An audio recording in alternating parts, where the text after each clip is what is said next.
The time is at hand.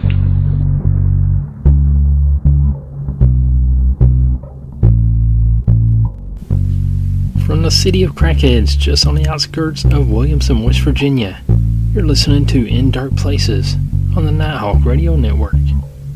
I'm your Huckleberry, Junebug Fugit. I've been on vacation this week, kinda getting some things done around the house. I don't have the luxury of going places. The only good part about my job is I get 4 vacations a year. Try to kinda break it up and take one every 3 months. It's a good way to do it. We've got earthquakes, tsunamis, celebrities dropping like flies, and what else? Possibly hostile alien object could arrive in November 2025, Wild Research Paper says. Thanks, Wild Research Paper. By Jessica McBride. And thanks, Jessica. A team of researchers has presented the wild theory that an interstellar object might be hostile alien technology that could reach Earth in fall 2025. Or so AI would have you believe. Okay, yeah. The findings were reported by the New York Post, thanks New York Post, which wrote that the inflammatory paper was published on July 16th on a preprint server, ARXIV, whatever that is. According to Live Science, thanks Live Science, the paper is controversial and was not peer-reviewed, and experts think the claims are nonsense. That site says that other scientists believe the object is natural. 31/Atlas was discovered on July 1st, barreling toward the sun at more than 130,000 miles per hour, and is a confirmed interstellar object, according to Live Science, but initial observations strongly suggest it's a large comet surrounded by a cloud of ice, gas, and dust called a coma, the site reported. The paper in question is titled, Is Interstellar Object 31/Atlas Alien Technology? It was written by Adam Hibbard, Adam Kroll, and Abraham Loeb. Would have been funny if Abraham's name was Adam too. According to Life Science, Loeb is a Harvard University astronomer who is renowned for linking extraterrestrial objects to intelligent aliens. At this early stage of its passage through our solar system, 31/Atlas, the recently discovered interstellar interloper, has displayed various anomalous characteristics determined from photometric and astrometric observations, the research trio wrote. As largely a pedagogical exercise, in this paper we present additional analysis into the astrodynamics of 31/Atlas and hypothesize that the object could be technological and possibly hostile, as would be expected from the dark forest resolution to the Fermi paradox. We show that 31/Atlas approaches surprisingly close to Venus, Mars, and Jupiter, the paper continued. Furthermore, the low retrograde tilt of 31/Atlas's orbital plane to the elliptical offers various benefits to an extraterrestrial intelligence, since it allows the object access to our planet with relative impunity. They added, the eclipse by the sun from Earth of 31/Atlas at perihelion will allow it to conduct a clandestine reverse solar orbital orbit maneuver, an elliptical high-thrust strategy for interstellar spacecraft to break and stay bound to the sun. These guys just use big fancy words so they can look important.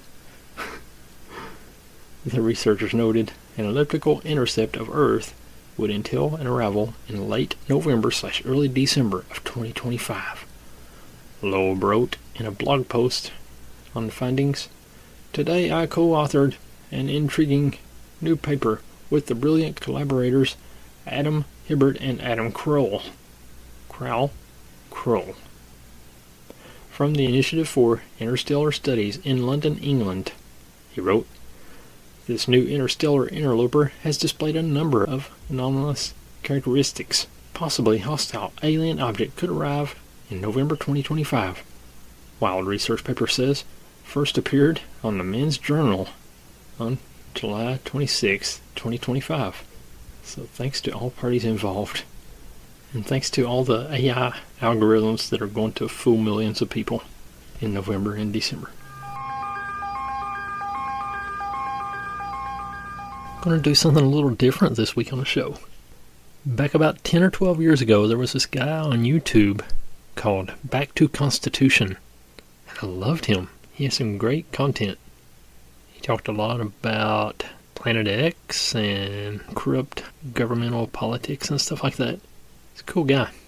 He got mad at YouTube because they were putting ads in his videos. So he left YouTube and went to BitChute. And they did the same thing. He was there for 4 or 5 years and they started putting ads in his videos too. So he got mad and left those guys too.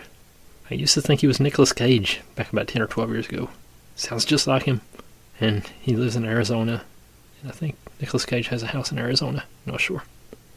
But he's not Nick, because he sounds totally different now. I conversed with Back to Constitution several times over the years. He always made it clear that he didn't have copyrights on any of his videos, and he encouraged people to share them and copy them and just do whatever they wanted with them. So that's exactly what I want to do on the show this week. He did this series of videos on YouTube 10 years ago or so called the Lacerta Files about an alien interview. These videos were based on an interview with an alien by the name of Lacerta, who was a reptilian, and the story was published way back in December of 2004.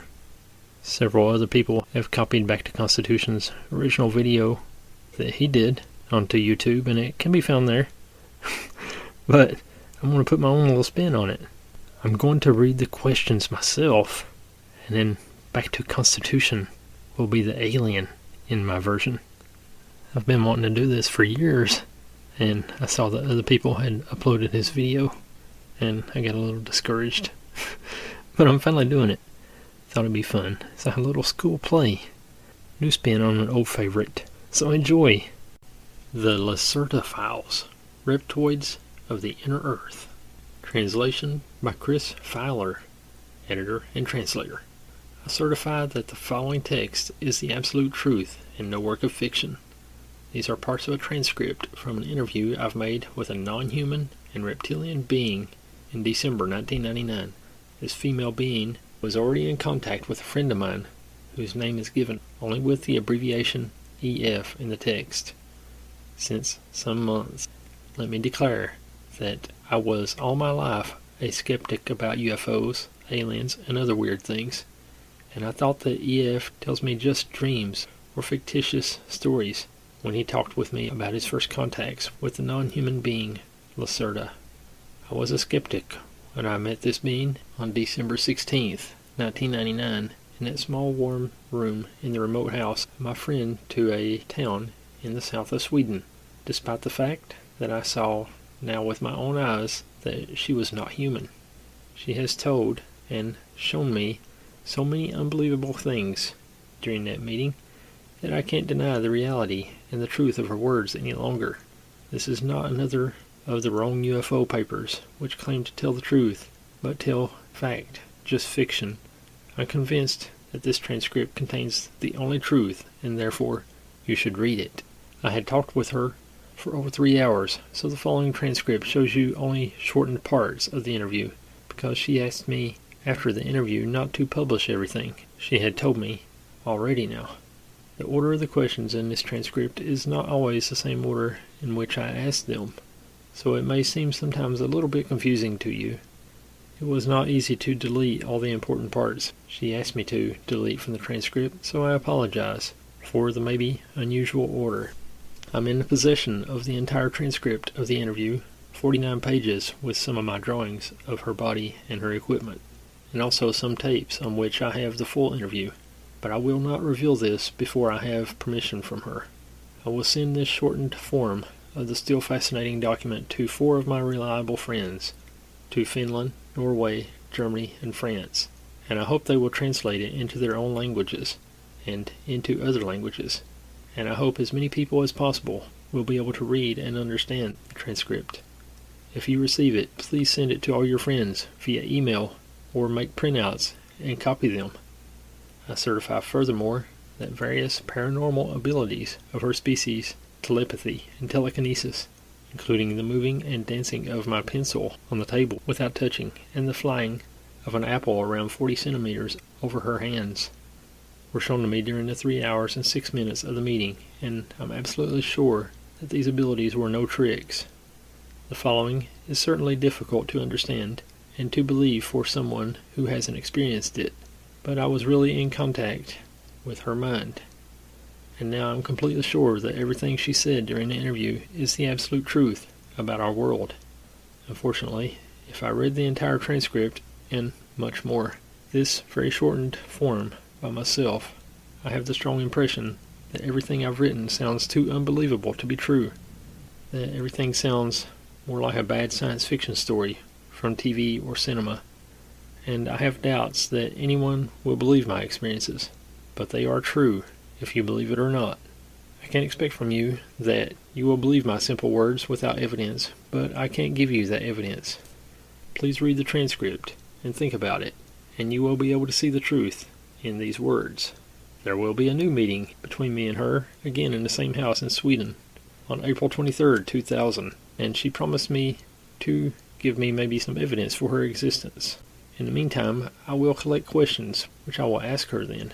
Maybe she gives me permission to reveal more of the missing parts in that transcript and about the coming war. Believe it or not, this makes no real difference, but I hope you will believe. Oli K., January 8th, 2000. Transcript of interview, shortened version, December 16th, 1999. First of all, who are you, and what are you? Are you an extraterrestrial species, or can your origin be found on this planet? As you could see with your own eyes, I'm not a human being like you, and to be honest, I'm no real mammal, despite my partly mammal-like body features, which are a result of evolution.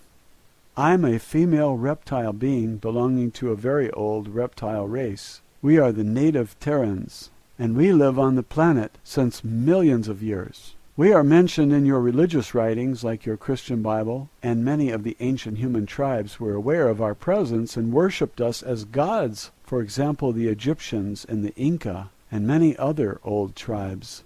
Your Christian religion has misunderstood our role in your creation, so we are mentioned as evil serpent in your writings. This is wrong. Your race was genetically engineered by aliens, and we were just the more or less passive visitors of this accelerated evolution process. You must know some of your scientists have already supposed this, that your species had evolved in a naturally completely impossible speed with just 2 to 3 million years. This is absolutely impossible, because evolution is a much slower process if it's natural. But you have not understand this. Your creation was artificial and done by genetic engineering, but not by us, but by an alien species. If you ask me if I'm an extraterrestrial, I must answer no. We are native Terrans. We had and have some colonies in the solar system, but we originate on this planet. It is in fact our planet and not yours. It was never yours. Can you tell me your name? This is difficult because your human tongue is not able to pronounce it correctly, and a mispronunciation of our names is very offensive for some of my kind. Our language is very different from yours, but my name is, I will try to say it smoother by use of your human letters, something like Shakash, with a very, very strong pronunciation of the sh and the k. We have no forenames like you, but only a single but unique name, which is divided and characterized by the way of speaking, which is given not to children who have an own children's name, but only in a special procedure in the adolescent age, at time of their either religious or scientific enlightenment or awareness, as you would call it. I would appreciate it if you don't try to say my real name with your human tongue. Please call me Lacerta. This is the name I generally use when I'm among humans and talk with them. How old are you? We measure the time not like you in astronomical years and in the revolve of the earth around the sun, because we usually live beneath the surface of the planet. Our time measurement depends on periodically returning cycles in the Earth magnetic field. And according to this, and said with your numbers, I am today, let me calculate, 57,653 cycles old. I have reached my adult phase, and my awareness 16,337 cycles ago. This is a very important date for us. According to your human timescale, I'm around 28 years old. What is your task? Do you have a job, like us? To say it with your words, I'm a curious student of the social behavior of your species. That's why I'm here and talk to you. That's why I have revealed my real nature to EF and now to you. And that's why I give you all that secret information and why I will try to answer all your questions on your many sheets of paper, honestly. I will see how you react, how others of your kind react. There are so many crazies and liars of your kind on this planet who claim to know the truth about us, about UFOs, about aliens, and so on. And some of you believe their lies. I'm interested to see how your species will react if you make the truth, which I will tell you now, public.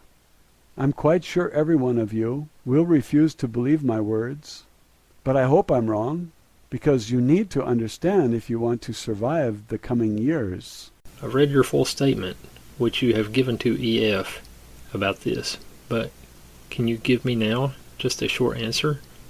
Are UFOs real flying objects piloted by extraterrestrials, or do they belong to your species?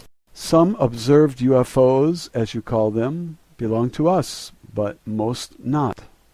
Most of the mysterious flying objects in the sky are not technological devices, but mainly misinterpretations of natural phenomena your scientists have not understand, like spontaneous plasma flares in the high atmosphere. Nevertheless, some UFOs are real craft, belonging either to your own species, especially to your military, or to other alien species, or at last to us, but a minority of sighted craft belongs really to us, because we are generally very careful with our movements in the atmosphere, and we have special ways to hide our ships. If you read a report about a sighting of a metallish bright gray cigar-shaped cylindrical object with a length of, there are many different types, let me say, between 20 and 260 of your meters, and if this object made a very deep humming sound, and if there were 5 bright red lights on the metallish surface of the cigar, one at the top, one in the middle, 2 at the end, then it's likely that someone of you have seen one of our ships. And this means that it was either partly defect or someone of us was not careful enough. We have also a very small fleet of disc-shaped craft, but such UFOs belong usually to an alien species. Triangular UFOs belong generally to your own military, but they use foreign technology to build them. If you really want to try to see one of our craft, you should have a look at the skies over the Arctic, the Antarctic, and over Inner Asia, especially over the mountains there. Have you a special symbol or something like that with which we can identify your kind? We have 2 major symbols representing our species. One, the more ancient symbol, is a blue serpent with 4 white wings on a black background. The colors have religious meanings for us. This symbol was used from certain parts of my society, but it is today very seldom. You humans have copied it very often in your old writings. The other symbol is a mystic being you would call a dragon, in the shape of a circle with 7 white stars in the middle. This symbol is much more common today. If you see one of that symbols on a cylindrical craft I've described in my previous answer, or on some underground installation, this thing or place belongs definitely to us, and I would advise you to go away from there as soon as possible. The 7 stars in the second symbol you've mentioned, do they mean the Pleiades? Pleiades? No, actually the 7 stars are planets and moons, and they are a symbol for our former 7 colonies in the solar system. The stars are shown in front of a blue background, and the dragon circle means the shape of Earth. The 7 white stars mean Moon, Mars, Venus, and 4 moons of Jupiter and Saturn we had colonized in the past. 2 colonies are no longer in use and abandoned. So 5 stars would be more correct. As you have not allowed me to make photos, what would be very useful to prove your real existence and the truth of the story? Can you describe yourself detailed? I know that it would be helpful to prove the authenticity of this interview if you make some photos from me. Otherwise, you humans are very skeptic. That's good for us, and for the real alien species acting secretly on this planet. So even if you had such photos, many of your kind would say that they are fraud, that I'm just a masked human woman or something like that. That would be very offensive for me. You must understand that I can't give you permission to make photos of me or my equipment. This has various reasons, which I want not to discuss with you further. But one of the reasons is keeping up the secrecy of our existence. Another reason is more religious. Nevertheless, you have permission to make drawings of my look and of my equipment. I can show you later. I can also describe myself to you, but I doubt that others of your kind will be able to imagine my real look just from simple words, because the automatic denial of the existence of reptilian species, and generally of intelligent species other than your own, is part of the programming of your mind. Well, I will try. Imagine the body of a normal human woman, and you have at first a good imagination of my body. Like you, I have a head, 2 arms, 2 hands, 2 legs, and 2 feet, and the proportions of my body are like yours. As I am female, I also have 2 breasts. Despite our reptile origin, we have started to give milk to our babies during the evolution process. This happened around 30 million years ago, because this is the best thing to keep the young alive. Evolution has done this for your species already in the dinosaur age, and a little bit later, also for ours. This means not that we are now real mammals, but the breasts of us are not as large as those of human woman. The size of them is generally equal for every female of my kind. The external reproduction organs are for both sexes smaller than those of humans, but they are visible and they have the same function as yours. Another gift of evolution to our species. My skin is mainly of a green-beige color, more pale green, and we have some patterns of brown irregular dots, each dot the size of 1 to 2 centimeters, on our skin and in our face.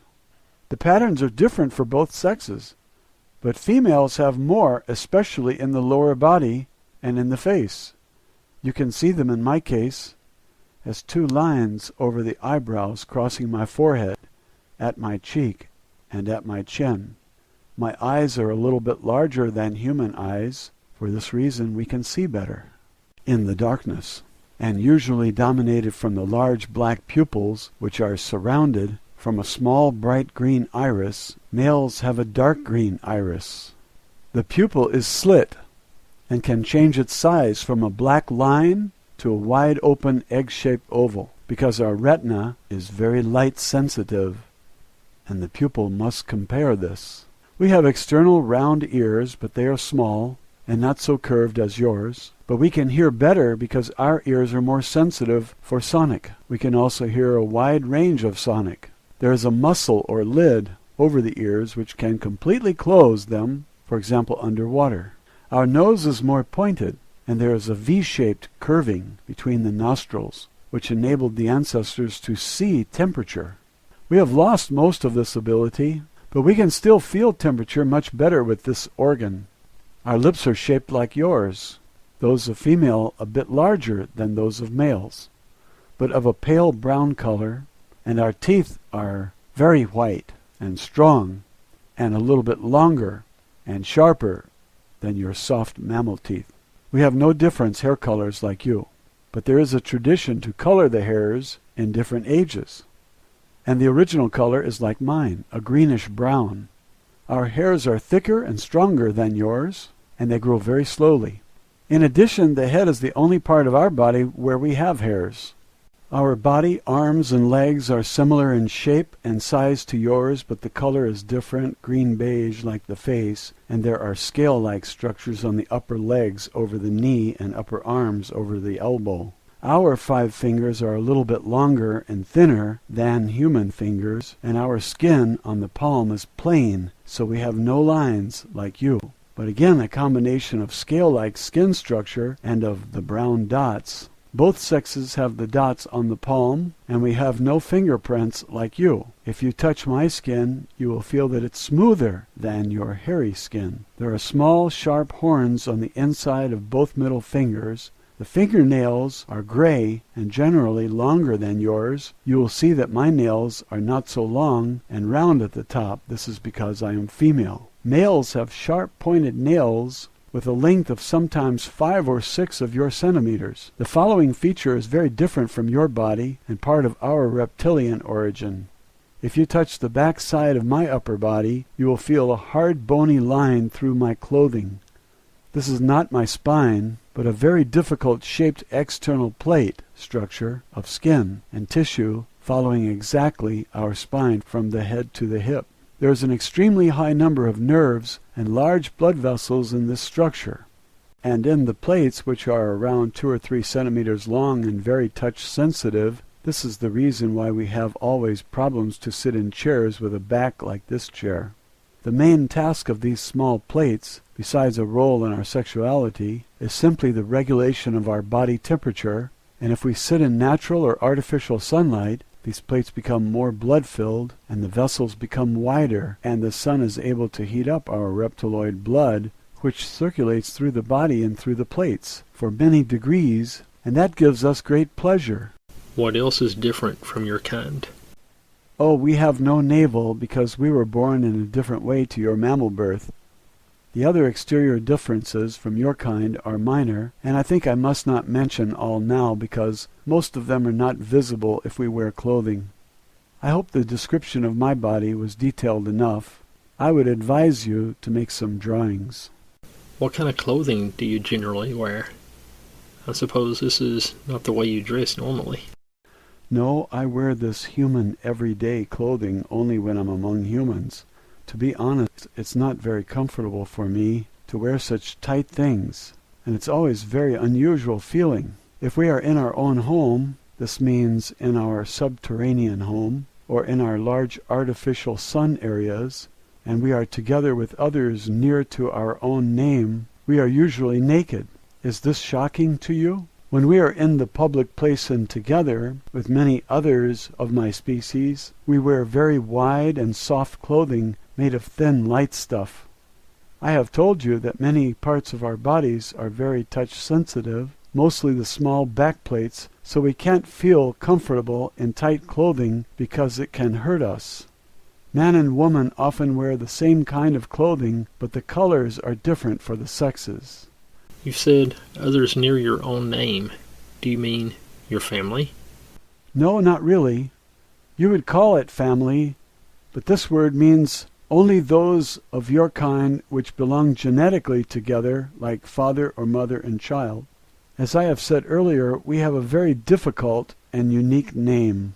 Part of the pronunciation of that name is absolute unique, and there is no other being with the same name.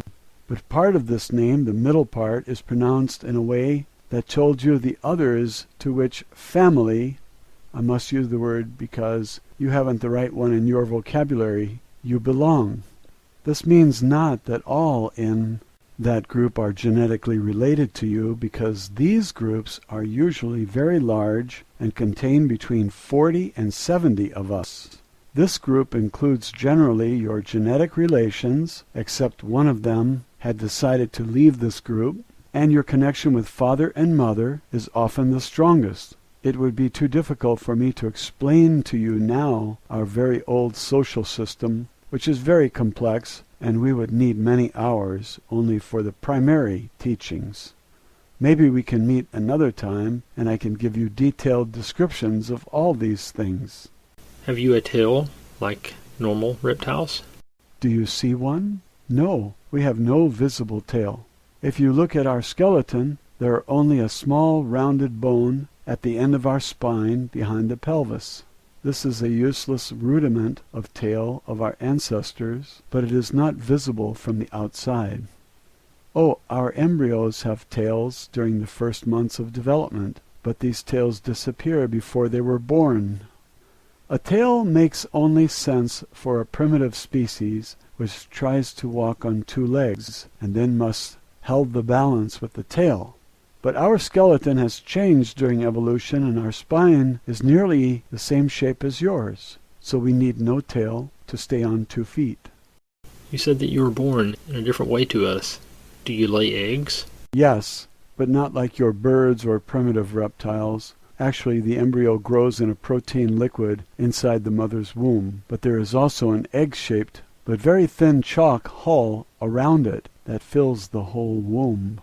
The embryo inside this hull is completely autark from the mother's body, and it has every substance it needs to develop inside this chalk hull.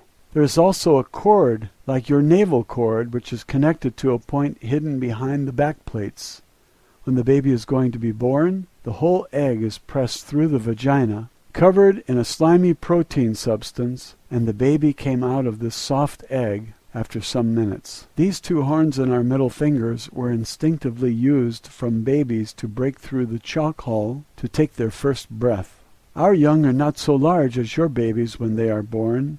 They are between 30 and 35 of your centimeters tall. The egg is around 40 centimeters tall. This is because our vagina is smaller than a human one. But we grow to a normal size of 1.6 to 1.8 meters. What about your body temperature? You said that you enjoy to lay in the sun. What effect has this to your organism? We are not mammals, and as reptiles our body temperature depends on the temperature of our surroundings. If you touch my hand, you will maybe feel that it is colder than yours because our normal body temperature is around 30 to 33 degrees centigrade. If we sit in the sun, especially naked, and with our row of small backplates in the sun, our body temperature can rise for 8 or 9 degrees within minutes. This rise can cause a production of many enzymes and hormones in our body. Our heart and brain and every organ becomes more active, and we feel then very, very good. You humans only enjoy to be in the sun, but for us it is the greatest pleasure you can imagine, maybe like your sexual excitement. We also enjoy to swim in very warm water or other liquids to raise our body temperature. If we are for some hours in the shadow, our temperature goes back to 30 to 33 degrees. This can cause no harm to us, but we feel much better in the sun. We have artificial sun rooms in the underground, but this is not the same for us like the real sun. What do you eat?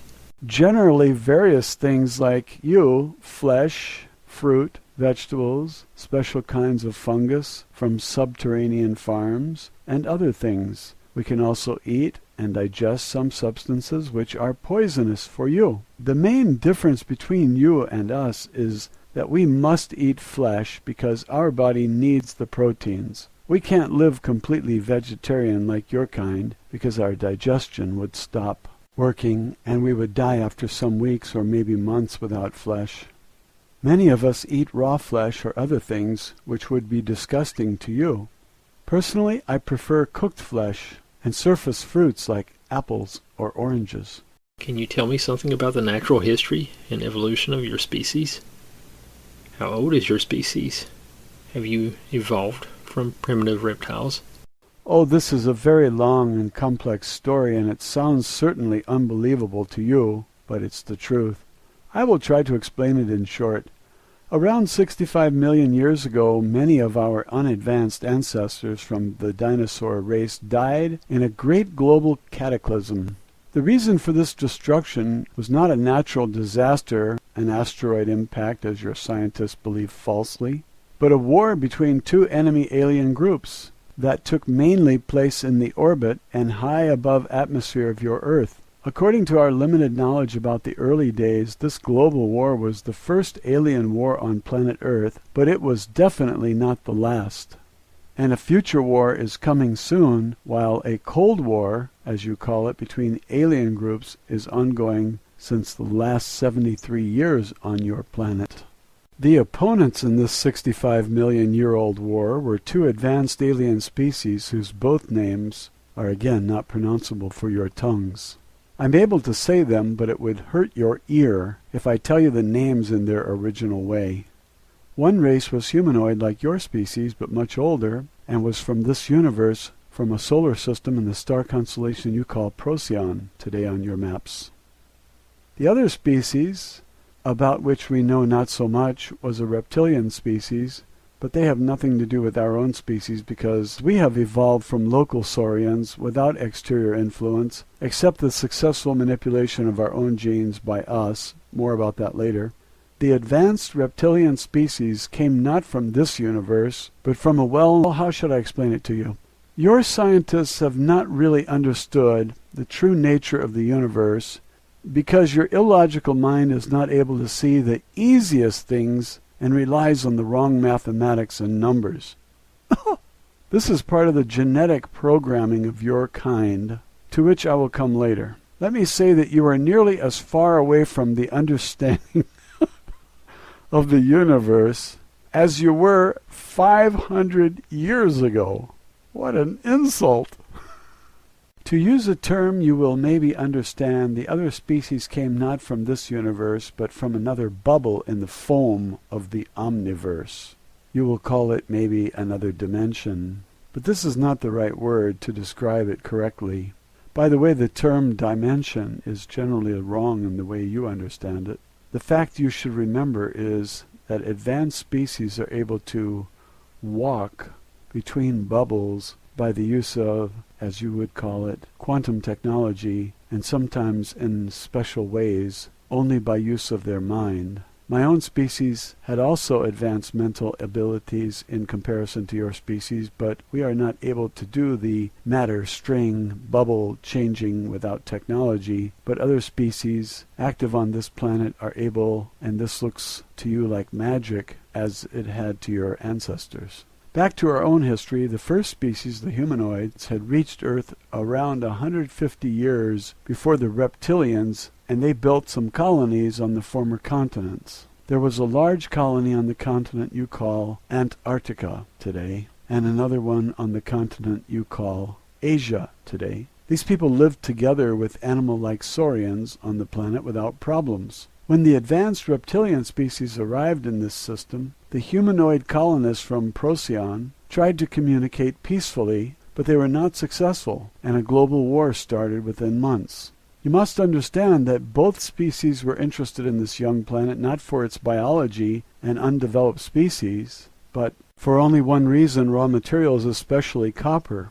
To understand this reason, you must know that copper is a very important material for some advanced species even today, because it is together with some unstable materials able to produce new stable elements if you induce a high electromagnetic field in the right angle with a high nuclear radiation field to produce an overcrossing of fluctuating fields.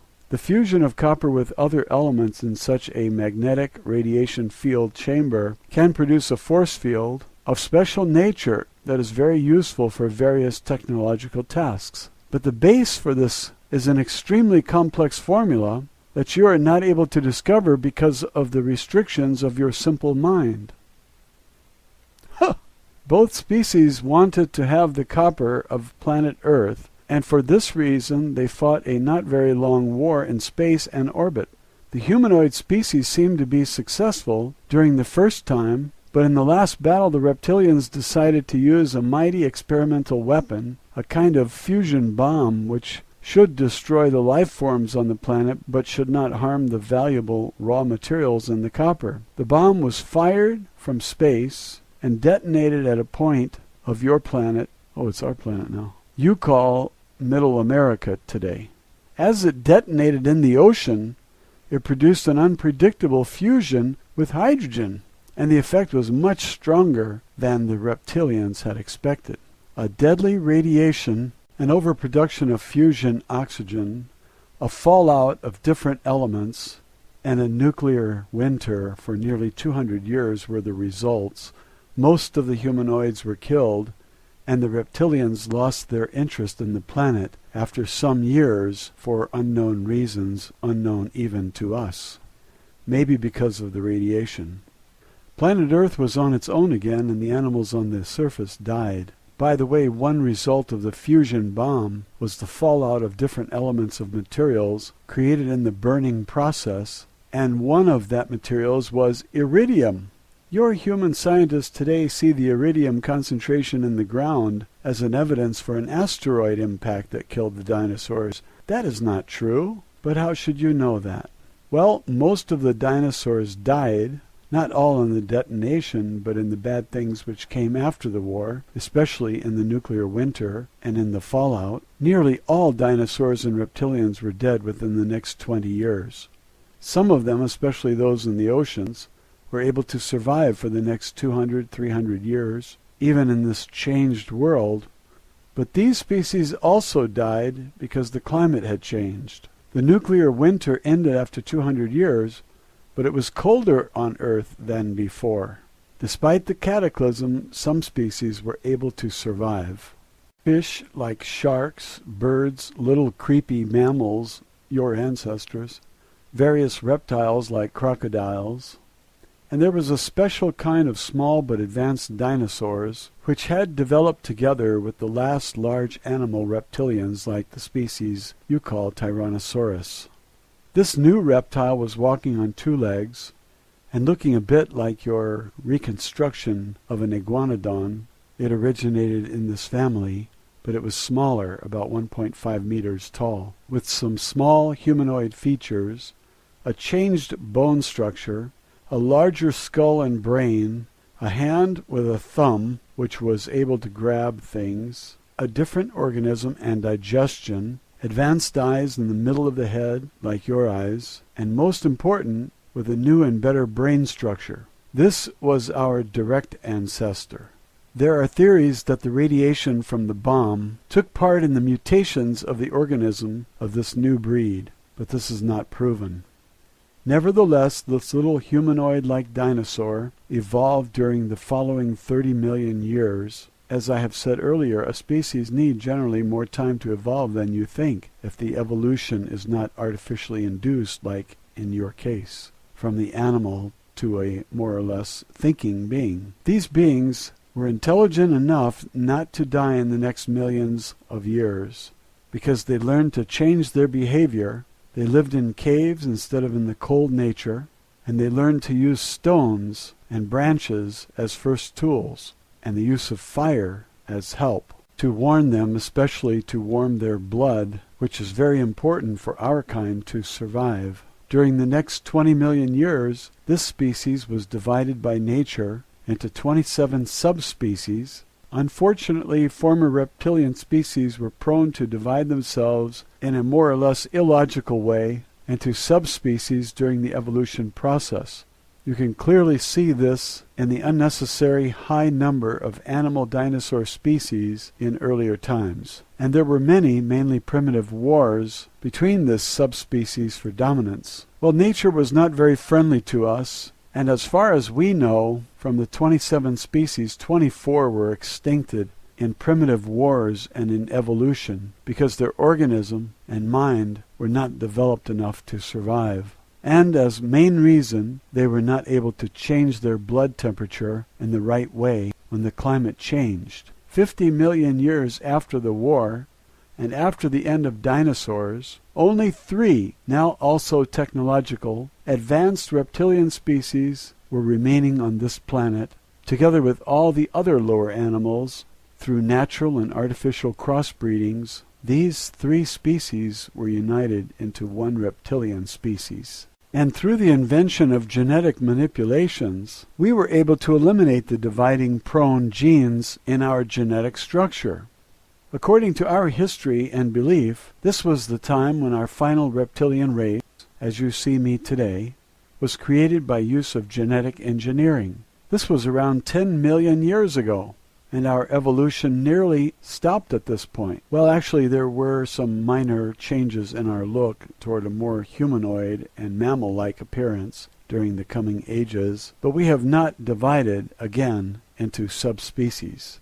You see, we are a very old race in comparison to your kind, which was jumping around as small monkey-like animals in the trees at this time, while we invented technology, colonized other planets in this system, built large cities on this planet, which disappeared without a trace in the ages, and engineered our own genes, while your genes were still those of animals. Ha! 10 million years ago, the small simians started to grow, and they came down from the trees to the ground, again because of the change of the climate, especially on the so-called African continent. But they evolved very slow, as it is normal for a mammal, and if nothing extraordinary had happened to your kind, we wouldn't be able to sit here and talk, because I would sit at my comfortable modern house and you would sit in your cave clothed with fur trying to discover the secrets of fire, or you would maybe sit in one of our zoos. Ha!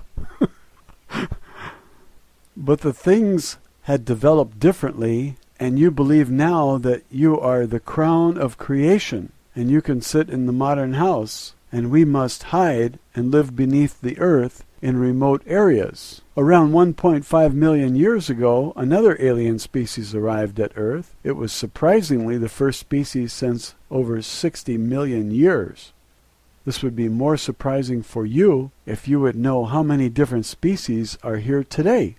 The interest of this humanoid species, you call them Elohim today, was not the raw material and the copper. It was, to our astonishment, the unadvanced ape humanoids. Despite our presence on this planet, the aliens decided to help the apes to evolve a little bit faster, to serve them in the future as some kind of slave race in coming wars. The fate of your species was not really important for us, but we didn't like the presence of the Elohim on our planet, and they didn't like our presence on their new galactic zoo planet.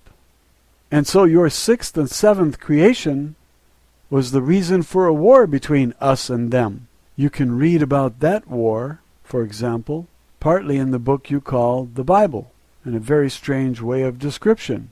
The real truth is a very long and difficult story. Should I continue? No, not now. I've made some notes about your history, and now I have some questions. Please ask. First of all, you handle with a very large timescale. Claim that your primitive ancestors lived together with the dinosaurs, survived the, as you called it, artificial cataclysm, and evolved then over 40 million years, and your evolution was completed 10 million years ago. This sounds very unbelievable to me. Can you say something to this? I understand that this must sound absolutely unbelievable to you, because you are a young and genetically engineered species. Your historical horizon ends at a scale of just some thousands of years, and you think this is right, but it isn't. This is impossible. Your programmed mind is obviously not able to handle such large timescales. Our evolution time may seem incredibly long to you, but this is in fact the original way of nature. Remember, your early mammal ancestors developed together with dinosaurs, and they survived the bomb like us. They evolved slowly during the next millions of years, and they divided into various species and shapes, some of them larger, some of them smaller. This is the evolution of the body, but what about their mind and intelligence? They were simple animals. The mammals evolved since, let's say, 150 millions of years, but only in the last 2 to 3 millions of years they were able to become intelligent and thinking. And within this small period, beings like you were created. From nature? 148 millions of years of time for evolution of animal-like mammals, 2 millions of years of time for the development of more or less intelligent beings like you? Ask yourself, do you really think this accelerated evolution is natural? Then your species is more ignorant than I thought. We have not evolved wrong, but you. I understand, but I have another question. You've mentioned many facts about the ancient war between the aliens 65 million years ago. This happened very long before your kind became really intelligent, as far as I have understood you. Why do you know so many things about that first war, and about the evolution of your species? This is a good question, much better than the previous, and I have not explained it properly to you. Our knowledge about the First War comes completely from an ancient artifact which was found around 16,000 years ago from our archaeologists on the continent you call North America today. They found a round plate with a diameter of approximately 47 of your centimeters, The plate was made of an even for us unknown magnetic material, and inside the plate there was another smaller crystal plate which contained an enormous amount of information coded in the molecular structure of the crystal. This memory plate was manufactured from the last bomb survivors of human race from Procyon, already 65 million years ago, but it was completely intact when we found it. Our scientists were able to encode the message and data, and so we heard the first time about the events which took place at a distant past and which led to the extinction of the dinosaurs. The plate contained detailed descriptions of both species, but more about the humanoids, and about the events and weapons, including the fusion bomb. It contained also a description of the animals and saurians on Earth, including our pre-intelligent ancestor species. The rest of our knowledge about our evolution comes from skeletons and from the back reading and decoding of our DNA. You see, we know the real truth about our roots since 16,000 years. Before that time, there was a more religious idea of our creation. What have happened with the both alien species? We don't know exactly. The surviving humanoids on Earth obviously died in the years after the bomb, and others of their kind and the reptilians never came back to Earth, as far as we know.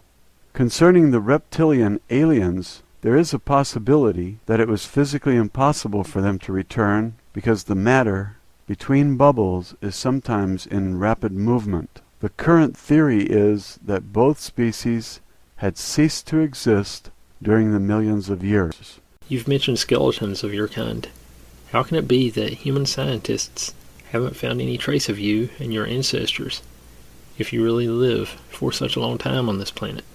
We have found many skeletons of primitive dinosaurs, but none of an advanced reptilian being with a larger skull and brain, and a hand with a thumb, as you have described it before. Yes, you have, but your great scientists were not able to reconstruct the skeletons completely because they wanted to reconstruct reptilian animals, not intelligent beings. You would laugh if you would know how many of the especially small saurian skeletons in your museums are totally wrong constructions of never existing beings, because you used many bones which didn't really belong together, and sometimes you made artificial bones if something was missing. You needed to construct an animal saurian. Many of your scientists are aware of this problem, but they don't make it public because they can't explain it, and they claim that the right bones were just missing and their reconstruction is right. Many bones of us were used for iguanodon reconstructions, for example, the hands with the visible thumb. Look at an iguanodon in a museum and you will see that I'm right. A scientist in your country, you call the United States, had built a nearly correct skeleton of our kind some years ago, but the local government, which is partly aware of our existence, confiscated the reconstruction. As we live today, and since thousands of years, nearly completely beneath the earth, you will not find any cadavers or skeletons of us. You speak sometimes about underground cities and artificial sunlight. Do you mean something like a hollow earth with this? Is there a second sun inside our planet? No, Earth is not really completely hollow, and there is no second sun inside. This story is ridiculous and physically not possible. Even your species should be intelligent enough not to believe this. Do you know how much mass a sun must have to produce energy and light for a longer time by fusion? Do you really think that there could be a small active sun inside the planet? When I talk about our subterranean home, I talk about large cave systems. The caves you have discovered near the surface are tiny in comparison to real caves and huge caverns deeper in earth, at a depth of 2,000 to 8,000 of your meters, but connected with many hidden tunnels to the surface or to surface near caves. And we live in large and advanced cities and colonies inside such caves. Major sites of us are beyond the Arctic, the Antarctic, Inner Asia, North America, and Australia. If I talk about artificial sunlight in our cities, I don't mean a real sun, but various technological sources of light, including gravitational sources, which illuminates the caverns and tunnels. There are special cave areas and tunnels with a strong UV light in every city, and we use that places to heat our blood. Furthermore, we have also some surface sun places in remote areas, especially in America and Australia. Where can we find such a surface near entry to your world? Do you really think I will tell you their exact location? If you want to find such an entry, you will have to search it by yourself. But I would advise you not to do that. When I came to the surface 4 days ago, I used an entry approximately 300 of your kilometers north from here, near to a large lake. But I doubt that you would be able to find it. There are only a few entries in this part of the world. More are far more north and east. As a little advice, if you are in a narrow cave or in a tunnel, or even in something that looks to you like an artificial mine shaft, and as deeper you walk, as smoother appears the walls, and if you feel unusual warm air streaming from the depth, or if you hear the rushing sound of streaming air in a ventilation or elevator shaft, then you look for a special kind of artificial and smooth wall somewhere in the cave with a door made of gray metal. If you would be able to open that door, but I doubt this, you would be in a usually round technical room with ventilation systems and elevators to the depth. This is probably an entry to our world. If you have reached this point, you should know that we are now definitely aware of your presence. You are already in big trouble if you have entered the round room, but you should look for one of the 2 reptilian symbols on the walls. If there are no symbols or other symbols, you are maybe in bigger trouble than you think, because not every underground installation belongs to our kind. Some new tunnel systems are operated from alien races, including hostile races. My general advice, if you find yourself in a, for you, strange underground installation, run away as fast as you can. You mentioned earlier that you used the name Lacerta when you were among humans, and that you enjoy it to be in the real sun on the surface of Earth. But how can you be among humans? You don't look like us, so anyone will see that you belong to another species. Why have nobody seen you and described a being like you, if your kind lives already since our creation together with us on the same planet? Can you explain that to me? First, my kind was of course seen and described and worshipped many times in your primitive past, for example in your religious writings, like your Christian Bible. You can find descriptions and even simple drawings of us, for also in the southern part of the American continent on various temples. So-called wise men from India and from the Asian mountains have described our species many times in writings, together with other wise men from the African continent. I think we are the most mentioned non-human species, maybe beside the Elohim, in your history. If you don't believe me, have a look at your history, and you will see the truth in my words. Your great scientists called the belief in us superstition and religion, and today's intelligent human beings have forgotten our presence on the surface in the past. Furthermore, our species is seen even today, sometimes from human witnesses in its original shape on Earth, or in our surface near entries and tunnel systems, but fortunately you and your media didn't take the reports of such crazies serious. That's good for us, and that's the reason why we allow these people to see us as we really are. Some of my species are also in direct contact with human scientists and politicians from the surface.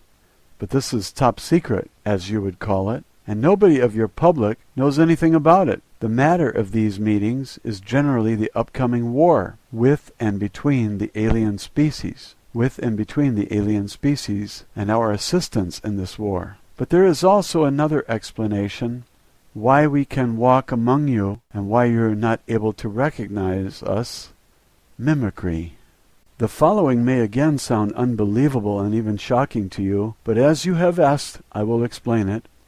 I have told you before that we have more advanced mental abilities than your species, and with more advanced I mean that we are able to use telepathy and telekinesis from our birth on. In fact, mother and newborn child communicate generally with telepathy during the first months, without special training, as you need it to activate these sleeping parts of your brain.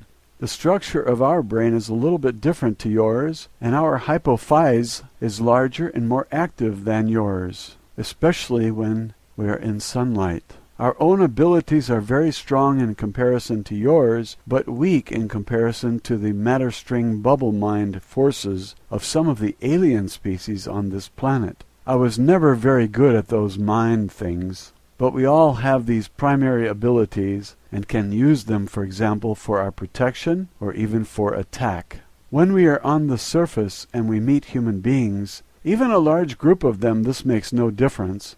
All of your minds are like one mind. We're able to touch their mind and induce them via telepathy, the command, "See us as your own kind." And the weak human mind will accept this order without refusion, and they will see us, despite our reptilian look, as normal humans. I've done this many times, and you weak humans generally see me as an attractive brown-haired woman because I have created this special mimicry image in my mind years ago, and I can induce it into your minds without problems. I've needed some time at the beginning to learn the use of the mimicry correctly, but then it worked nearly automatically, and I can even walk among a group of yours and nobody will recognize what I am. There is a simple switch. See us as we really are, or see us as you want to see us, in your consciousness, which was placed there from the Elohim when they created your kind. And we can use this switch to convince you that you see humans when you look at us. Other aliens use this switch too. It is easier than you think. When there are meetings between your kind and aliens, which seem to look exactly like yours, these aliens have used that switch. And some of the meetings with man-like aliens can also be explained with meetings with my kind. When I met EF the first time, he saw me also as a normal human woman. And I remember that he was very frightened and shocked when I revealed him my real appearance. Do you mean that you can really make me believe that I talk now with an attractive brown-haired human woman instead of a reptilian being like you? Probably, but I don't think so in your special case. When someone expects to see a human woman instead of me, I can do it without problems with his mind, even with large groups, because nobody expects to see a reptile woman. But I have allowed your mind to see me in my original appearance from our first meeting on, and I have never induced something into your mind, so you have already realized that I'm not human. If I would now try to change this, it would probably lead to absolute confusion or to unconsciousness, and I don't want to harm you. As I said, I'm not very good at these things. That's very scary. Can you kill with those abilities? Yes, but it's forbidden. This means not that it was not done in the previous times. Have both sexes these abilities? Yes. What about photos? How do you appear on photos? That's a silly question. I appear on photos as a reptile being, because I can't have influence on the photo, or on the camera itself, but only on the photographer's mind. If he or she would develop the film and show the photo to others, they would see me in my original shape. That's the reason why it is forbidden for our kind to be filmed or photographed. And we must avoid every camera on the surface. That is very difficult. And we were filmed sometimes in the past without our knowledge, especially from certain of your governments and secret agencies. What other commands can your kind induce into our minds? Something like serve us or obey? This is again a strange question. We are not your enemy, most of us not. So why should we do this? To answer your question, it depends on the strength of the human mind and on the strength of the sending reptilian. There is no serve us or serve me switch in your mind, so such a command is much more difficult to induce. If the human mind and consciousness is weak, and the reptilian inducer is experienced in these things, and was some hours in the sun before he or she tries to do it, then it could probably work for a certain time. There are secret teachings about such things, but I've never learned anything about it. I use my primary abilities for mimicry, and for communication with my own kind, and sometimes for other private things, but I've never used it to harm humans or their mind. I would appreciate it if we can end with this topic here. You've said earlier that you can hide your UFOs. Do you use the same abilities to do this? Yes, but on a technical base. There is a powerful device inside each craft which is able to send an artificial signal to your minds to convince you that you either see nothing but only the sky, or that you see normal aircraft like planes instead of our ships. This isn't used very often because we avoid human public when we move in the atmosphere. If you are able to see our UFOs, it means that the device is either defective or deactivated for some reason. The camouflage effect didn't work on photos to answer this possible question of you already in advance, but why should someone take a photo of the sky when he could not see anything unusual there? By the way, most of the surface near entry points to our tunnels are also hidden with such a device, and your kind will generally see only normal cave walls instead of the door. That's one reason why I've said that I doubt that you'll be able to find such a secret door to our world. But it has happened a few times in the past. Back to your and our own history. You've mentioned the race of the Elohim who have created our human race. From where did they come, and how did they look? What had exactly happened when they arrived? The Elohim came from this universe, from the solar system you call Aldebaran in your maps. They were a very tall humanoid species with usually blonde hair and very white skin. They avoided the sunlight because it hurt their skin and their eyes. This was absolutely unbelievable for a sun-loving species like us. They seemed to be intelligent and peaceful at the beginning, and we started a more or less friendly communication with them. But later they showed their real intentions and plans. They wanted to evolve the apes to a new breed, and we were a disturbing factor for them on their new zoo planet. At first they caught around 10,000 or maybe even 20,000 of your simian ancestors, and they left the planet for some 100 years. When they returned, they brought your now more human ancestors back. When they left Earth again for some thousands of years, and the primitive pre-humans lived together with us without major problems, they were just afraid of our aircraft and technology. The Elohim had taught their mind and enhanced their brain and their body structure, and they were now able to use tools and fire. The Elohim returned within 23,000 years 7 times and accelerated the evolution of speed of certain of your kind. You must understand that you are not the first human civilization on the planet. The first advanced humans who lived at the same time with less developed pre-humans, because the Elohim had experimented with different speeds and stages of evolution with technology, and speech existed around 700,000 years ago on this planet. Your scientists have not understood this because they found only the bones of the pre-humans and some primitive cave drawings showing advanced humans and flying devices. This genetically advanced human breed lived together with us, but they avoided contact with my kind because the Elohim teachers had warned them with misleading purpose that we are evil beings and that we lie to them. Well, after some centuries, the aliens decided to extinct their first creation, and they accelerated the evolution of a second and better test series, and so on and so on. The truth is that your modern human civilization is not the first one on this planet, but already the 7th.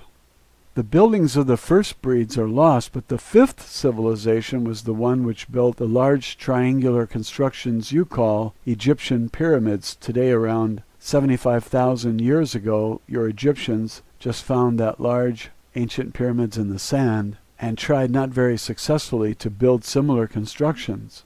And the 6th civilization was the one which built the cities, which ruins you can find today beneath the sea in the so-called Bimini area around 16,000 years ago. The last creation of the 7th breed of your series was done just 8,500 years ago, and this is the only creation you can remember and to which your religious writings refer. You rely on archaeological and paleontological artifacts which show you a wrong and short past, but how should you know anything about the 6 civilizations before? And if you find evidence for their existence, you deny and misinterpret the facts. This is partly a programming of your mind and partly pure ignorance. I will tell you in the following only about your creations because the 6 previous mankinds are lost and therefore they should not concern you.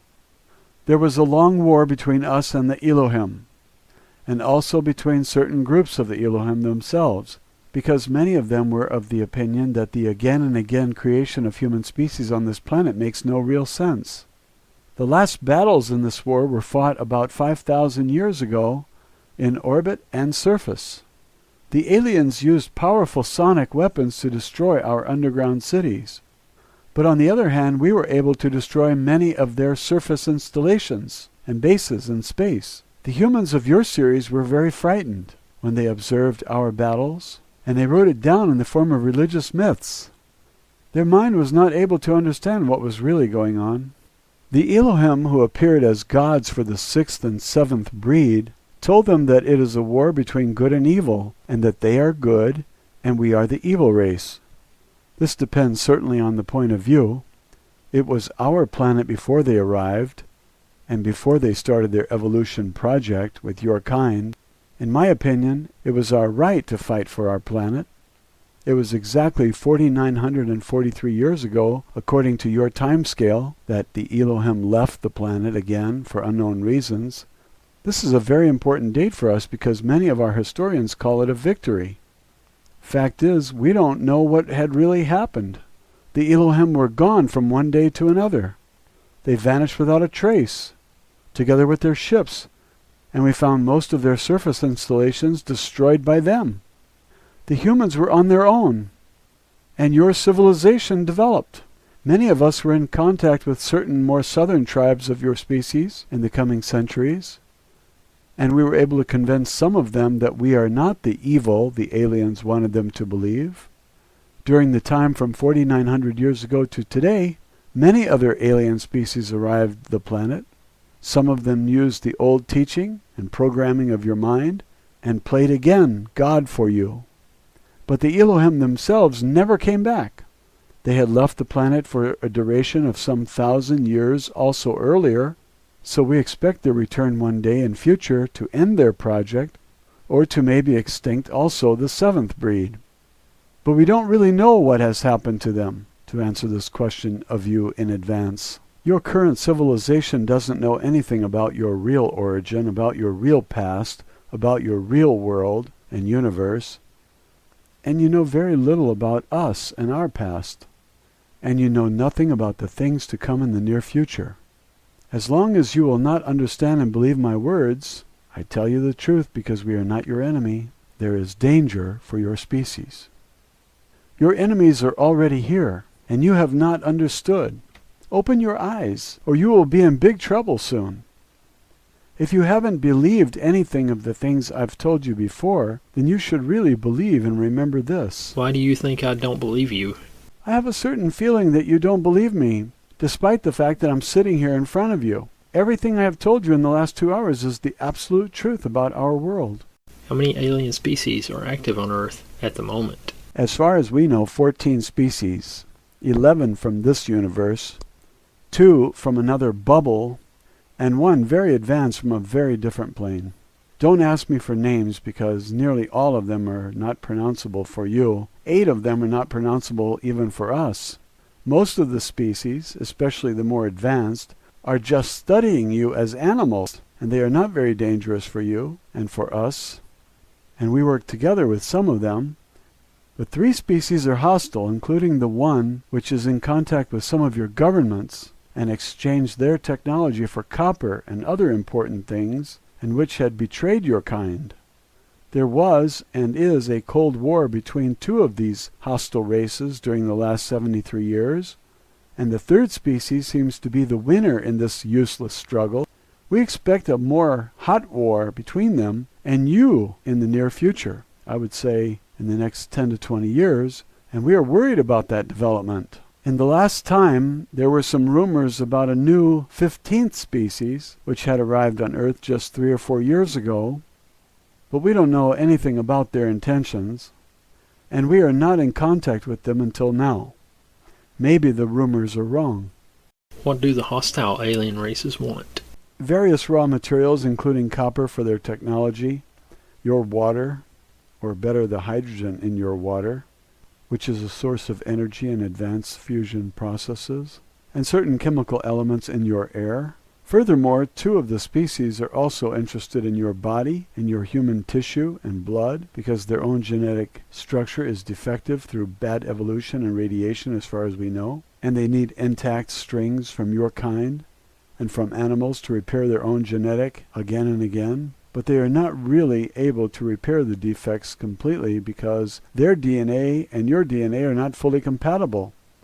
My own species is absolutely incompatible with them, so they're not very interested in us, and they try to make more compatible crossbreeds between you and them by use of artificial fertilizations and artificial wombs.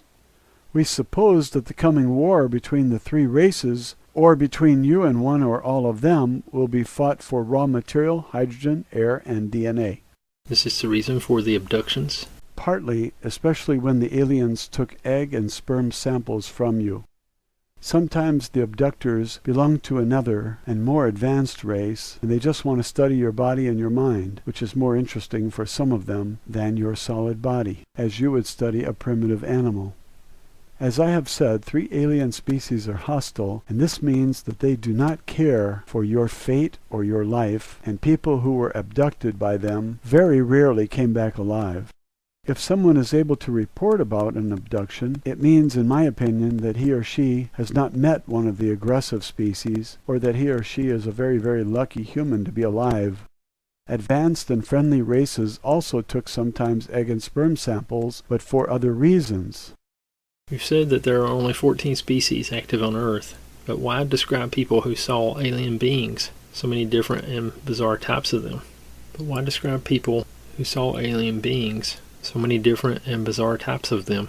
I think I have already answered this question. As I have said, most of the alien races have much more advanced mind abilities than you or even me. There is just one alien race completely without such abilities. They are able to appear in your mind and memory as whatever you want, and this induced image has nothing to do with their real appearance. You remember them as normal humans or gray dwarfs, or even extremely bizarre animals, because they want you to remember that, or sometimes they want you to completely forget anything about a meeting with them. Another example, you can, for example, remember that you were just in a normal of your human hospitals and that some doctors were examining you, and you think not further about what has happened to you, maybe until you discover that there is no hospital in the street where you supposed it. But in fact, you were examined by them in one of their laboratories. You can't rely on your mind in this case. They appear in different shapes to you, confuse you, and to make so-called abduction witnesses who are able to remember the events, or who believe they are able to remember, ridiculous in public, and as far as we know, they are successful. Believe me, there are only 14 alien species on this planet, and only 8 of them abduct humans at the moment, again, as far as we know. In addition, not every one of your abductees is one, and some of the aliens, in their reports, are really just imagination or lies. How can we protect us against this influence on our minds? I don't know. I doubt you can, because your mind is like an open book to read and write for nearly every species I know. This is partly the guilt of the Elohim themselves, because they had constructed, or better misconstructed, partly intentionally, your mind and your consciousness without real protection mechanisms. If you are aware that someone tries to manipulate your mind, you can only concentrate on that suspicion and try to analyze each of your thoughts and memories. Very important, don't close your eyes. This would lead to a different form of brain waves, which are more easy to access. And don't sit or lay down to rest. If you stay awake during the first minutes, you can maybe try to filter the other thoughts and waves in your brain, and the inducer will give up after some minutes if he or she is not successful, because it will start to hurt his or her own brain. This is very difficult and certainly painful, and it can harm you. So better don't try to resist, but it would be the only possibility you have. However, you can try this only with the more weaker species, not the strong. What do you mean with one species comes from a very different plane? I can explain that correctly to you. You must be able to understand the universe, and this would mean a maybe useless teaching of your mind, including the removal of some barriers, of many weeks. And with teaching, I mean not only teaching by words. I have said this with your word plane or level, because you have, again, no better word in your vocabulary, and dimension would be in this case absolutely wrong. It's rather wrong even for another bubble. because a dimension can't exist without planes. If you would be a species living in another or over the plane, and if you would be furthermore able to enter planes without technology, so that your body is not made of that kind of matter, then you would be the mightiest being you can imagine. This very advanced race I've mentioned had developed outside of here, and they've evolved, in fact, over billions of years. They would be able to destroy all of you and us and everything with just one single thought. We were in contact with them for only 3 times in our whole history, because their interest in your planet is different from that of all other races. They are definitely no danger for you or us. What will happen when the war begins? This is very difficult to answer. It depends on the enemy race and on their tactics. War is not always that primitive thing you humans mean with the word. War can be fought on various levels. One possibility they have is the destruction of your social system by influence on political leaders. Another is the use of advanced weapon systems which can cause earthquakes or volcanic eruptions or other disasters, including weather disasters which may seem natural to you. The special fields from copper fusion I've mentioned earlier are able to have an influence on your global weather. I think they will not attack the planet directly before the human civilization is weak, because even you have the possibility to destroy their craft, but not many.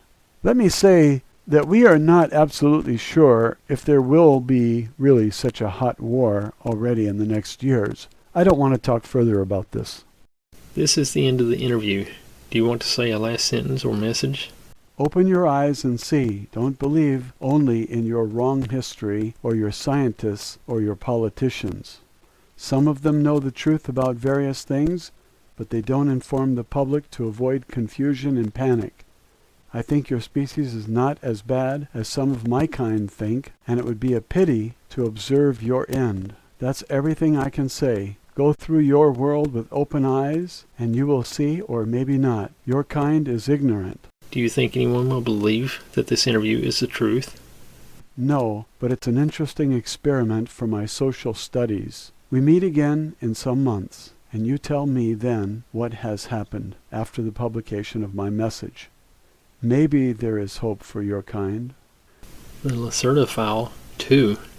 I once again reaffirm that the following text is the absolute truth and is not fiction. It was composed from 3 original tape recordings, which were made on April 24th, 2000, with a tape recorder during my second interview with the reptilian creature known as Lacerta. At Lacerta's request, the original text of 31 pages was revised and shortened up to deal with some questions and answers. Some existing questions were partially shortened or amended. It was even undertaken to extract message and significance from it. This part of the interview, either not mentioned or not mentioned completely in the transcript, deals primarily with personal issues, paranormal demonstrations, the social system of the reptilian species, and alien technology and physics.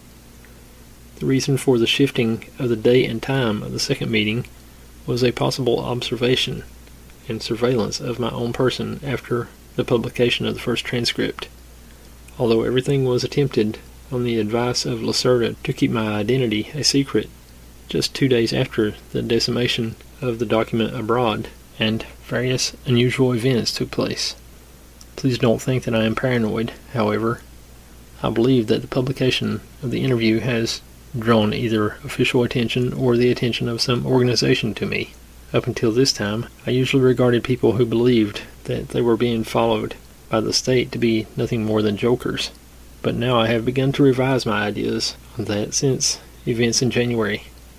It began with the failure of my telephone for several hours. When the phone became operational once again, there were quiet echoes and strange clicking and whirling sounds when I made calls. A defect could, ostensibly, not be found anywhere. Overnight, important data disappeared from the hard drive in my computer.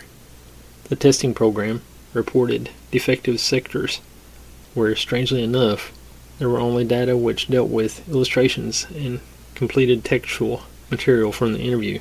These defective sectors also contained material of a paranormal nature in the field of my research. Fortunately, the material was also stored on floppies. In addition, I discovered by pure chance some hidden data and a likewise hidden directory index. The name which appeared on that data and the directory index was E72UJ. A friend who is a computer expert could not make anything of this designation, and when I was about to show it to him, the directory index had disappeared. One evening, my apartment door was standing wide open. My TV set was running, and I am absolutely confident that I had turned the TV set off. A minivan with British markings and the imprint of a Europe-wide supermarket chain parked in front of my house. I noticed the same minivan again on several occasions, traveling at a distance behind my car, even when I visited the town of blank, 65 kilometers away. When I returned, the car was on the other side of the street once again. I never saw anyone get into or out of the car. A knock on the door of the vehicle and on the tinted windows caused no reaction of any kind. After about 2 weeks, the minivan disappeared again. When I informed EF personally about these events, he suggested that I change the place and date of the meeting in order to assure our own and Lacerta's safety. The meeting took place on April 27, 2000, in another isolated location. It was unreserved as far as I can determine. Once again, all this may sound strange and paranoid, like a fantasy from a cheap science fiction film. However, I can only repeat to and assure the reader that once again, all this is the unadulterated truth. Believe my words or don't believe them. These things have happened, and they will continue to happen, whether you believe it or not, until it's too late. Our civilization is in danger. Ole K. May 3rd, 2000. Transcript of the second interview, shortened version. Date of the interview, April 27th, 2000. Comment by Ole K. The meeting began with an appraisal of diverse questions and opinions, which I had gotten from readers of the first transcript in anonymous fashion, through distribution from my trustworthy friends. Some of these opinions, altogether there were 14 pages of paper, contained comments shaped by everything from a radically religious to a fanatical tendency to welcome contact with a reptilian species. Some of these comments contained stereotypical phrases like servants of hell or species of the evil one. I don't want to go into any kind of detailed description here, since I don't want to pass on further any false and radical realm of thought. When you read these religious and animosity-ridden comments here, what do you think and feel then?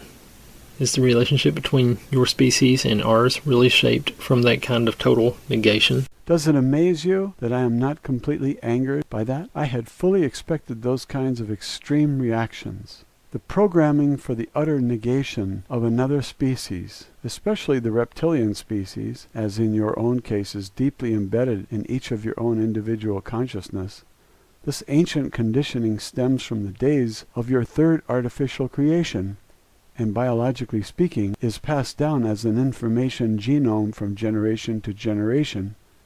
The identification of my species with the powers of darkness was a primary intention of the Elohim, who liked seeing themselves in the role of the powers of light, something which in and of itself represents a paradox, since that humanoid species was extremely sensitive to your sunlight.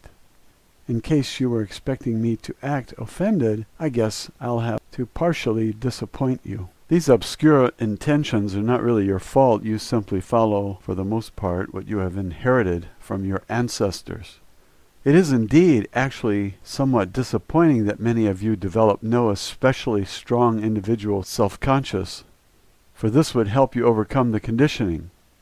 As I already said, we were in direct contact in the last several centuries with some of your more primitive human tribes. These tribes had themselves succeeded in breaking their old creation programming. They were able to meet with us without tension, hate, and total rejection. Apparently, many of your modern civilized individuals are not in a position to think of their own, but rather let themselves be guided by programming and religion. which is also a manifestation of that ancient programming and part and parcel of the plan of the Elohim. Therefore, comments of that kind I'd sooner regard as amusing than irritating.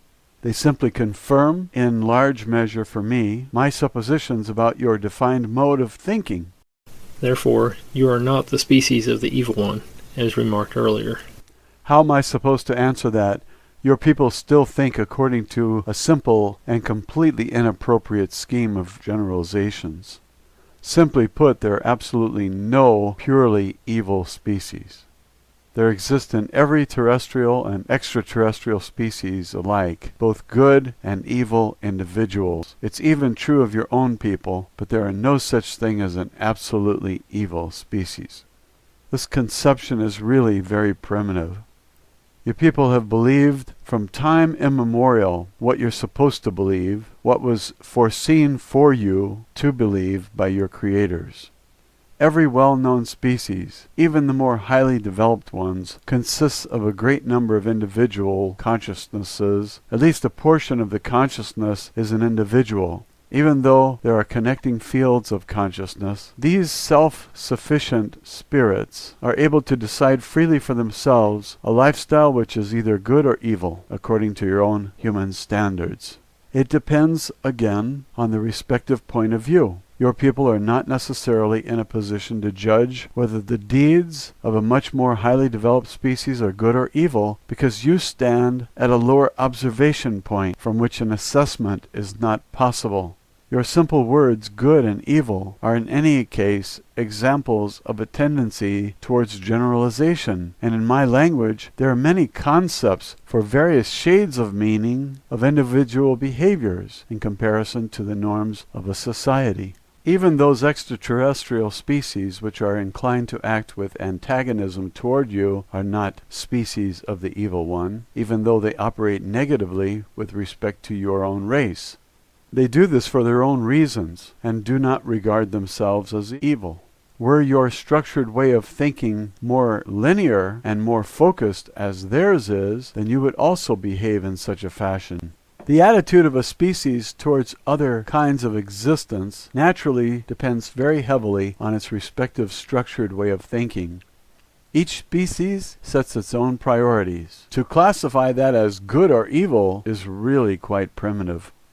For the survival of any species argues for many varieties, among them your own, as well as for even the most varied of the worst or negatively directed deeds. I won't even exclude my own kind in this regard, for there have been certain occurrences in the past which I don't personally welcome, but about which I would also not like to go into detail. None of these occurrences have happened in the last 200 years of your time scale, but please note the following. There are no absolutely good and there are no absolutely bad species, because each and every species always consists of individuals. In the letters that I got, there was often the question whether you could go into any greater detail regarding the advanced physics that you commented on last time. Many people said your words made no sense. For example, how do UFOs function? How do they fly? How do they perform the maneuvers that they do?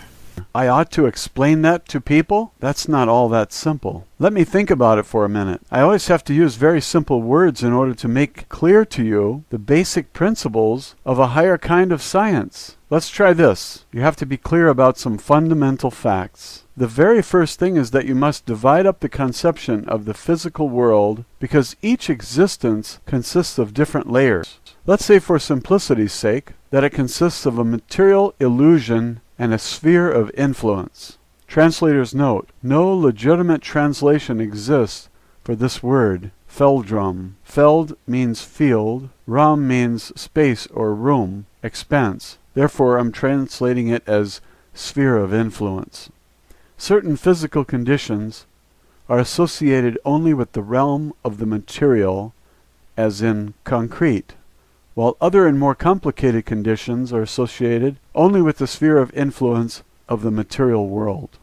Your conception of the physical world is based upon a simple material illusion. That illusion is further subdivided into three elementary or basic conditions of matter. A fourth and very important condition also exists, which you simply pay attention to, more or less, as you choose. It is the one bordering on the sphere of influence, or plasma realm. For you, the theory for a controlled transformation or an elevation of the frequency of matter, and the stable existence of this fourth aggregate condition of matter, is not very common, or it exists at a very primitive level. As an aside, there are simply 5 states of matter, but the post-plasma state would really be going too far, and it would only serve to confuse you. Besides, it is not necessary for an understanding of the basic theory.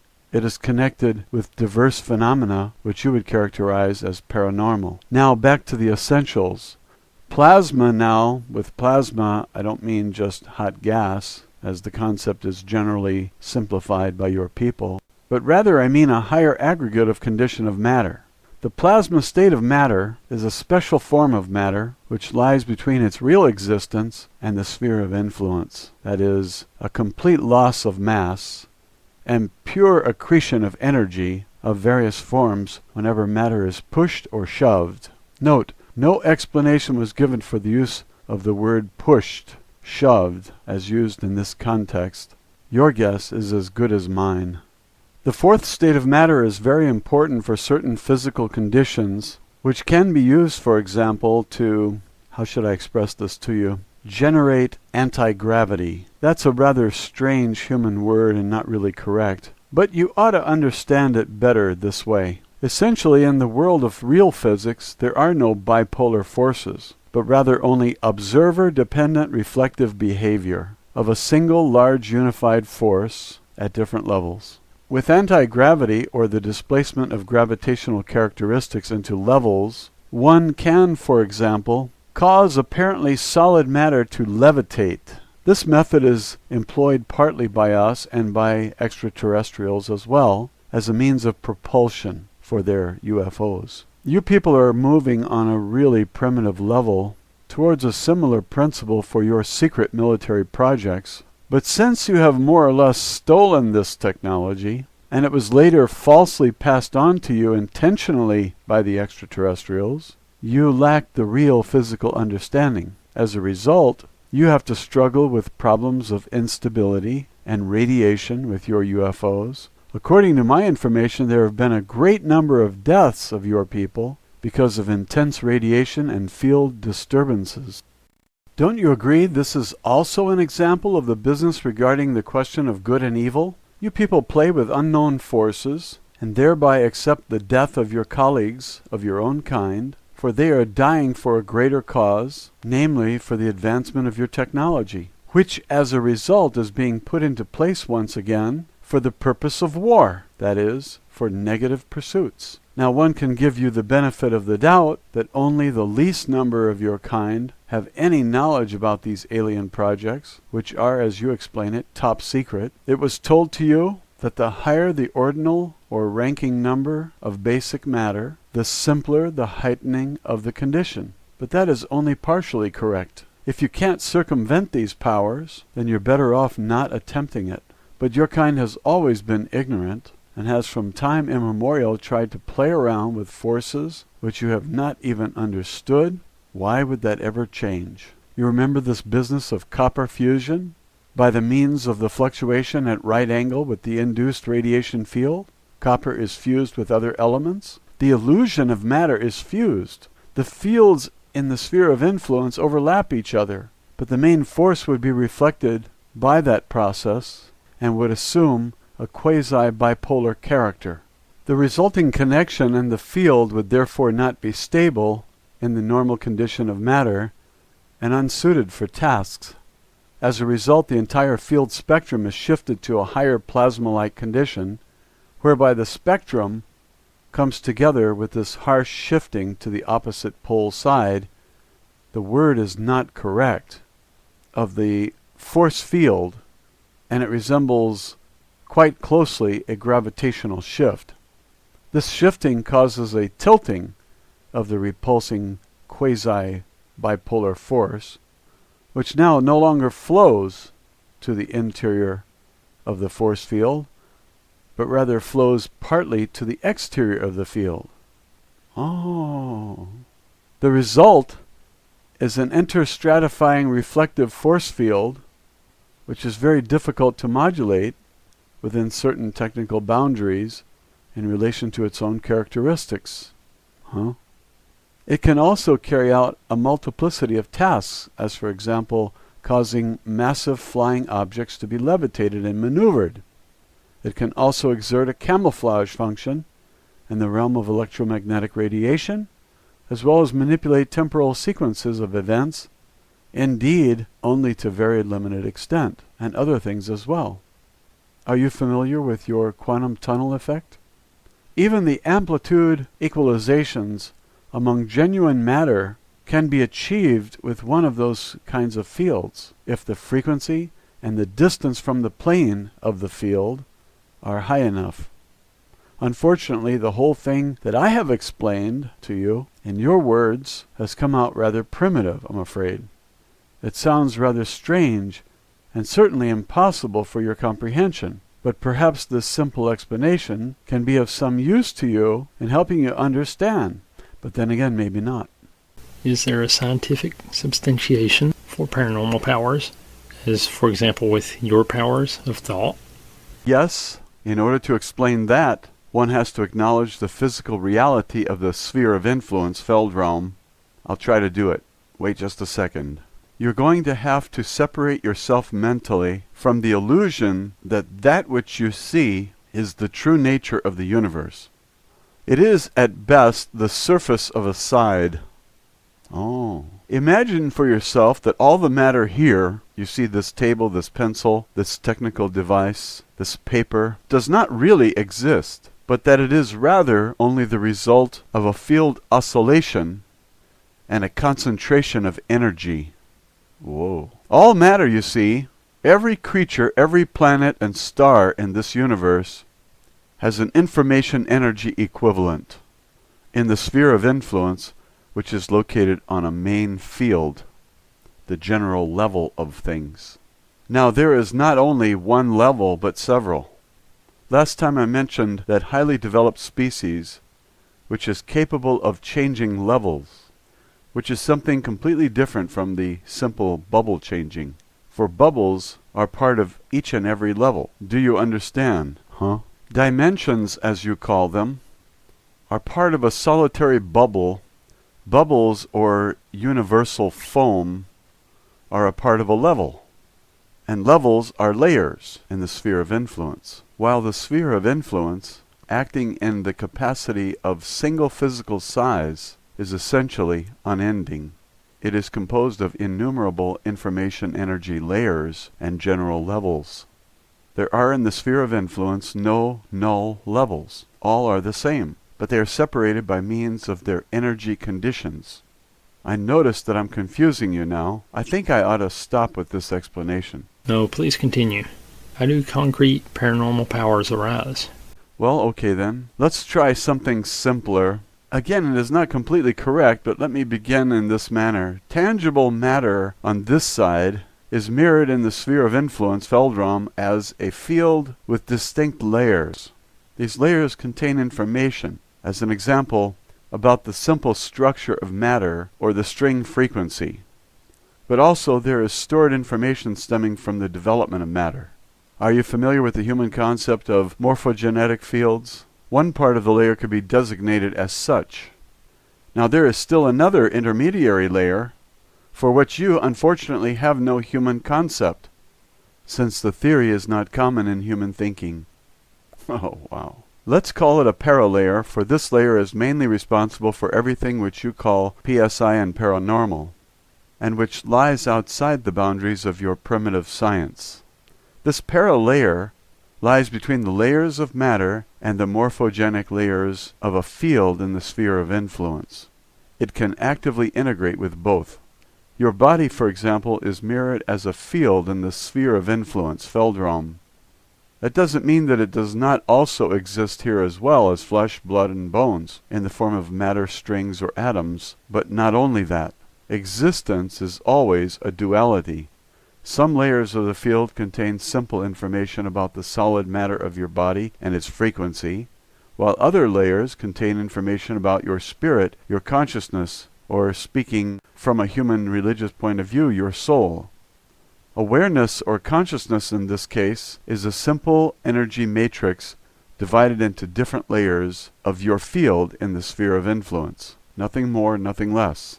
Genuine awareness can also exist here on the matter side, but only in the form of post-plasma, the fifth form of matter. With the necessary physical knowledge and the corresponding technology, the consciousness-awareness matrix, or soul, can also be separated from its field of rest. It can, despite its removal, continue to exist in a self-sufficient manner for a certain amount of time. That has the strange occult name of soul robbing.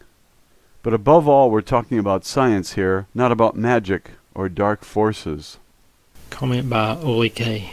The soul robbing was mentioned in one of the radical, religiously motivated comments in connection with the reptilian species. But back to your question, creatures with more powerful mental powers can have a direct influence on the paralayer by means of their consciousness awareness fields. Now this layer is not limited only to the individual, but rather as a part of a general information layer. You could call it a prosaic sense, the community soul that is connected with all animate and inanimate matter, and all consciousness which exists on this main level. The biological cause for these abilities lies on the side of matter, by the way, in the pituitary gland, which is always in the position to generate the frequencies to actively control the sphere of influence, Feldraum. Even you people could theoretically do this. However, you are solidly blocked in these things. As I have said, the paralayer can interact with mind as well as with matter. For example, if I decided to use my mental powers once more in order to move this pencil, then I simply said, I imagine in my mind how my consciousness, awareness, expands, amplifies itself on the matter side in the form of post-plasma to the pencil. In the sphere of influence, this causes simultaneously an automatic command from the consciousness awareness layer to the paralayer to interact with the matter layer of the pencil. Since the paralayer is not confined to the body, it is not even a problem that the pencil lies over there, for I can unerringly reach it, even without moving my matter body. Post-plasma on this side, paralayer on the other. I have control over the pencil, and the interaction brings the matter field of the pencil to the point where it changes in the manner in which it moves, for example. Comment by Oli K. I certify that the pencil mentioned above abruptly at that very moment jumped into the air to a height of 20 centimeters and then fell back to the surface of the table. The sound is clearly heard on the recording tape. No one visibly had touched that pencil. That is fascinating. Which kinds of paranormal activities can one generate with that? All kinds, everything that you call paranormal. As I said, this special layer lies in the sphere of influence, Feldraum, between the morphogenic information layers and the matter layers, and can interact with respect to both sides. That is to say, it can be interacted with solid matter, as well as with mind or mental information, wherewith we can achieve everything that is generally designated as telekinesis or telepathy. The connection absorption with another consciousness awareness is generally separate in the procedure from the simple influence of matter, since different consciousness awareness fields work with different oscillations. A consciousness awareness that sends or a consciousness awareness that listens must first adapt itself to the other mind exactly before any access is possible. Most species also have chances to block the alien access, but you people don't have this. The following is generally valid. The stronger the paranormal abilities of a species, the simpler the adaptation and the access. Our own abilities are not so powerfully developed. Therefore, first we have to learn specifically alien mind influence in order to use our mimicry, for example, where mimicry is actually quite simple in your minds due to the implanting of the on-off switch. Some of these abilities are also partially inherited. Mother and child of my kind, as example, are attuned exactly during the first months of life, partially also in the egg covering the expectant mother, and communicate telepathically. In order to influence you people, we need a certain amount of time for practicing despite your simple structure. Therefore, it is forbidden, for example, for adults of my kind before the age of enlightenment to come to the surface of the earth. That term is synonymous, along with other things, with full physical strength. In the case of not fully developed abilities, the danger of discovery by you would be too great. By the way, there are of course numerous secret teachings about the real possibilities which can give one these abilities, but I really don't know anything exact about that. Whenever an alien ought to be influenced, then there are some generally valid steps which are set into motion by other extraterrestrial species. First and foremost, the alien oscillation must be felt, something generally that is done automatically by the brain, that is, for the one, the field oscillation, for the other, the quasi-electrical brain waves here in the normal space which matter inhabits. That is not especially difficult. After that, one simply probes for the other consciousness awareness in the mind with a post-plasma manifestation. The sphere of influence, Feldraum, reacts, and the connection is there. Now one can read out information from the first one and record the desired information to the second one in the correct location. You asked me last time whether you people have the opportunity to protect yourselves against this influence, and I told you that only an awake and concentrated mind had any kind of a chance to withstand it. In this state of mind, the oscillations change very abruptly and access becomes complicated. More precisely, it can come as a painful recoil. Whenever you close your eyes, the field becomes flat, and alien access to the mind is immediately possible, and without this restriction. In terms of your chances against a more highly developed species, you have none at all. They are able to adjust the oscillations faster than you can change. I could even demonstrate it on yourself, but you were really horrified and confused last time, so we'll just leave it at an explanation. This explanation presumably sounds to you like, as you say, something esoteric or from the occult or magic. The reason for that is simply that you lack the basic understanding for seeing the background reasons. All paranormal phenomena has a purely scientific origination. None of this has anything to do with supernatural powers. We grow up with this kind of knowledge. We know how one makes use of these powers and where they come from. We are acquainted with theory and practice. You are not. Therefore, you really don't understand what happens in your world. When you see only one side of experience, not the other, I mean here both that are physical, everything paranormal is dualistic, and it exists in the space that matter inhabits as well as the sphere of influence, Feldraum, to be explained. It can only be explained by the acceptance of the latter, because the sphere of influence, Feldraum, is the basis. I would welcome an end to the scientific questions. Since you really aren't grasping them anyway, we're wasting more or less valuable time by doing this. Only one last question. At our first meeting in December, you made it quite clear that you didn't want to discuss scientific and paranormal concerns. Why the openness now? The last time I saw really no necessity in overburdening you with facts of that kind, and now you are obviously overburdened. Therefore, I had preferred only to mention these topics in a peripheral sense. Apparently, however, some of my performances today have set you to thinking about your world, something that can't be all bad. And by now your human scientists will tend to regard my comments as humbug. And so I see no great danger in spreading this information widely. No one will pay much attention to it. By the way, the words of people who have characterized me as a creature of evil have their basis in the belief in occult powers and magic, both of which things do not exist. There is no magic, only highly developed science, and everything that you label as magic is only a part of science. If you would only comprehend that, then you would be a step ahead in your development. My openness on this issue ends here. Pose other questions, please. Good. Let's talk about UFOs. Can you explain to me how our governments came into possession of UFO material to the point that they could start their own projects? Did it have anything to do with the Roswell incident? Yes, but that incident was not the first one. I am no historian. I am studying only your current behavior, so my knowledge about those events in your history is presumably not very extensive. I will try to explain to you what I know about those things which happened at that time.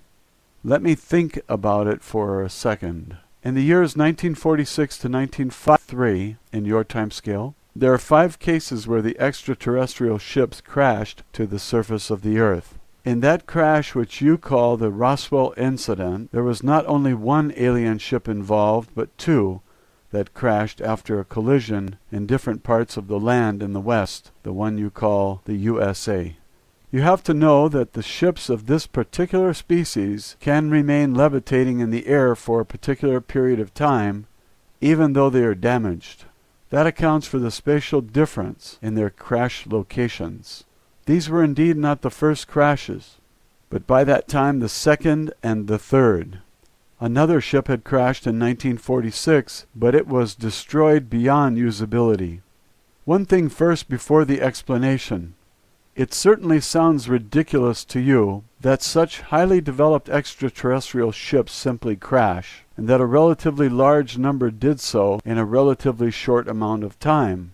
The explanation for that is likewise more than strange, but it is correct. It does not lie in the ship's drive itself, but rather in the direction of the field of your planet. This species that we are discussing, and it was always in this time period that this species used a disc-shaped craft, used a propulsion system which ran according to the normal principle of fusion, to be sure, but one that at that time employed a more than unconventional method for field alignment. This method had various advantages, but also disadvantages. The repelling field must, of course, lie in the absolute correct angle to the surface of the Earth. This species used an alignment technology in their ships, with which the field locked into place all points of the Earth's magnetic field. Now, at that time, this species had just arrived on the Earth, and their point of origin lay on a planet with a more stable magnetic field, for which they had developed and aligned their drive. The magnetic field of the Earth is not really all that stable. It is subject to cyclical variations, and it forms field eddies under unfavorable conditions. When a ship with one of those kinds of drives gets into a field fluctuation or into an eddy that is too strong, then for a short time the repelling field can no longer align itself correctly, and the ship glides uncontrolled on its flight path. The drive is operating correctly, to be sure, but the field fluctuates in all directions, and because of that, the ship can crash. In the case from 1947, which you addressed, it is my understanding that one of the ships got caught in a fluctuation. Its field linked up unintentionally with that of its squadron leader, and it collided with another ship, whereby both of them were heavily damaged. The cause for the magnetic fluctuation at that time was probably an electrical disturbance brought about by a weather event. And that's what Errol said, too. Both ships crashed as a result. One of them fell near the collision point, the other 100 of your kilometers or so distant. All occupants were killed in the impact. The thin hull structure of that kind of disc craft is in and of itself not very stable, since those discs have not been designed for crashes as well as for flight in a field where there are exterior forces at work. Now, your human military collected the individual pieces at first, until they discovered the whole ships with the dead creatures aboard. Immediately they classified everything as top secret and brought them to their military bases in order to analyze the drive. The secret endeavor was to set the alien technology in place later against evil enemies of that great country. That is as primitive as it is ridiculous.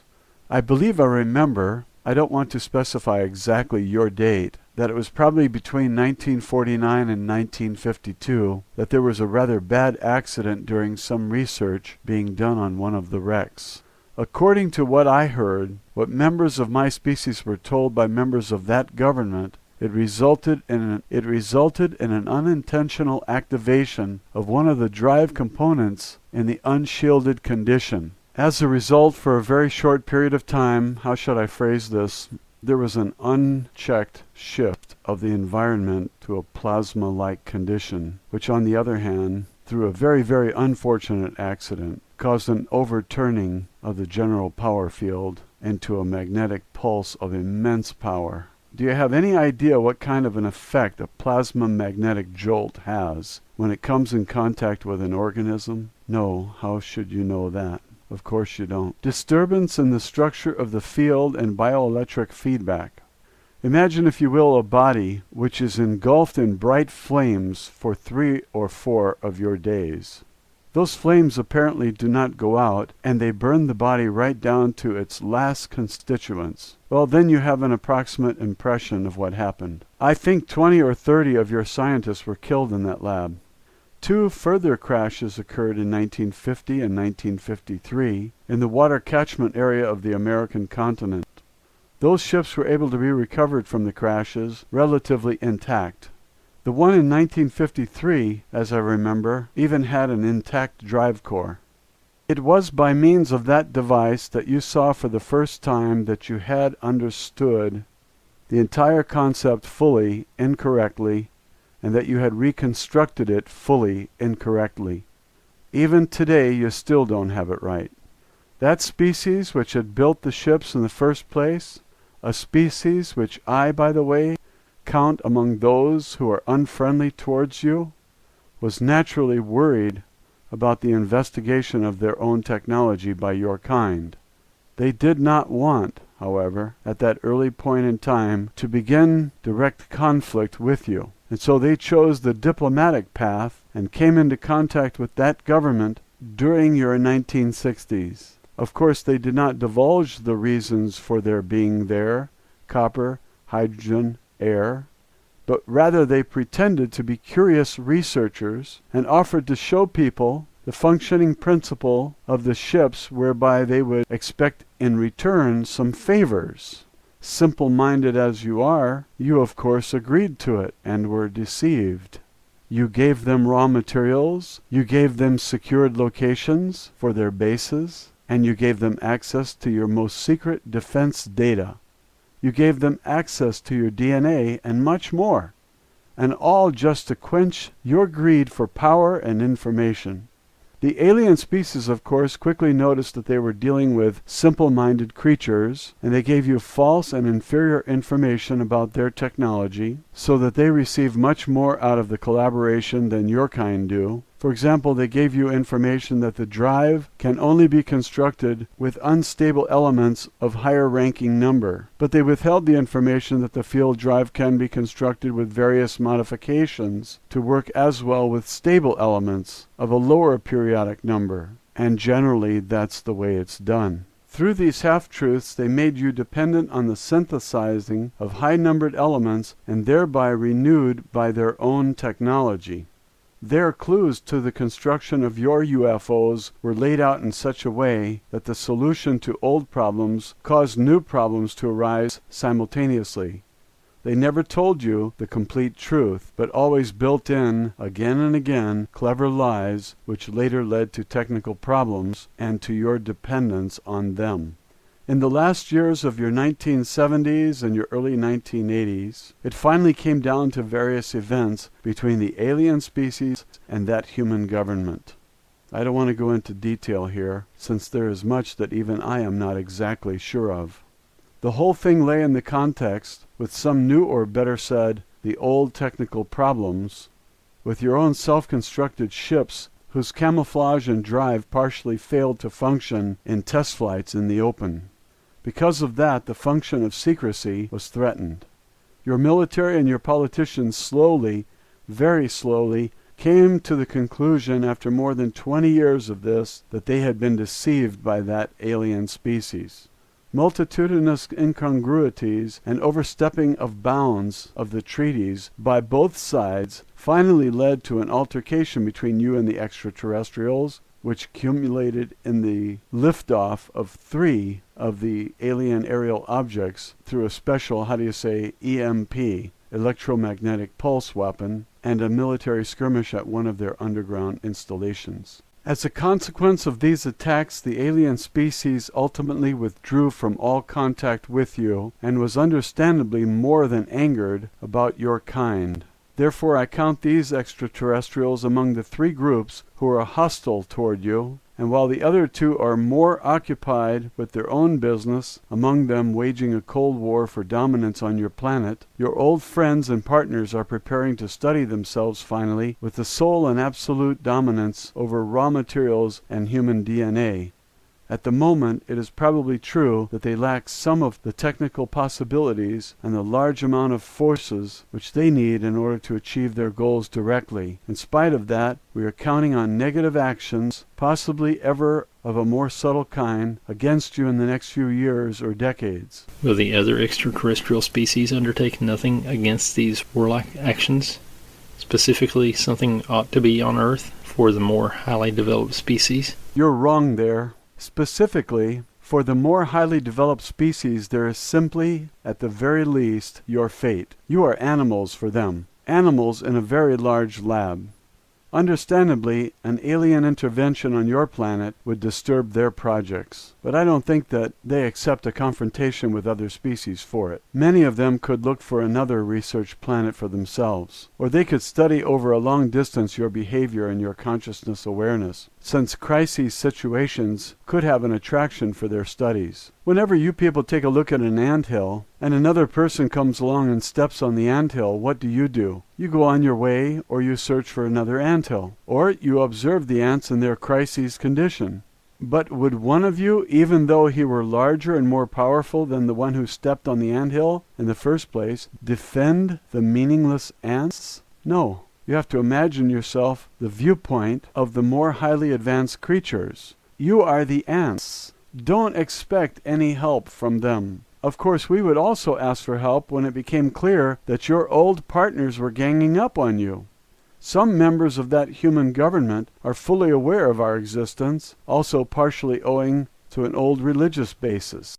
For example, there is a gigantic, partially underground building in the capital which is totally dedicated to my species, and that also has a direct approach to an elevator shaft and to an underground system. In this building, partial meetings have taken place and do take place between us and humans. We have passed on information to you in the last few years. According to what I know, we will keep ourselves as far away from the conflict as we can. You ought to learn to solve your own problems yourselves, or to become intelligent enough never to create those kinds of situations. What will come, and who will possibly place themselves on your side, only time will tell. I really do not want to make any indications about that. I have here 5 prints of different UFOs, which claim to show UFOs. Can you take a look at the pictures and tell me in which of them actual extraterrestrial aerial craft can be seen? I can try. You pose many questions to me today, which I cannot answer unequivocally. Don't overestimate my knowledge. I am no expert in alien technology and the construction of extraterrestrial ships. To be sure, there are mostly some technical details and peculiarities about genuine UFOs, with whose help I can easily differentiate them from natural phenomena or human forgeries. You falsify sometimes the pattern of genuine ships. Therefore, it is not so easy simply with absolute certainty to identify an object. I'll try it. Show me the photos. Comment by Oli K. She considered the pictures respectively for only a couple of seconds and then sorted out photos 1, 3, and 5. These 3 pictures here are obvious counterfeits or erroneous identifications. In the one picture, it certainly seems to me that a real existing ship of an alien species was adapted from a small model here. It lacks important characteristics, which are tied in with the technically and physically associated field. Generally speaking, a picture is all the more a fake the clearer the outline and the colors are, because a levitating ship is generally hidden in a shifted field condition. that even distorts the colors or the forms according to alignment. It might perhaps sound strange, but hazy and spectrally shifted photos are sometimes to be interpreted as an indication for a possible authenticity.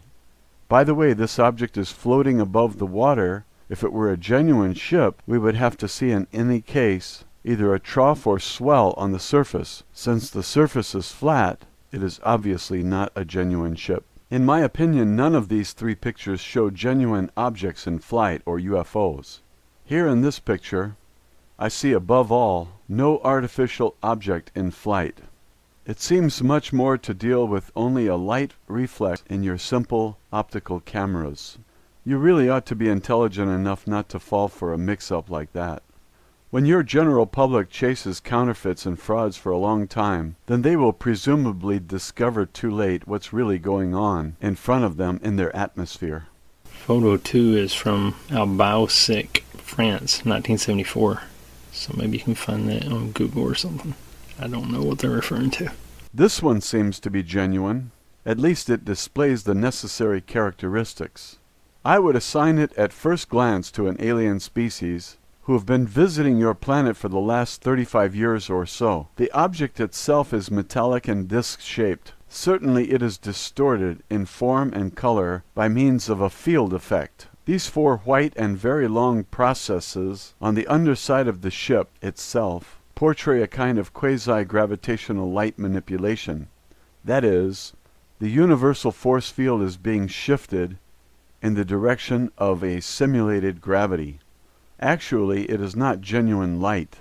It is mostly not a genuine light whenever you see illuminating UFOs, but a special, strongly charged form field which manifests itself in the space that matter inhabits as a quasi-light.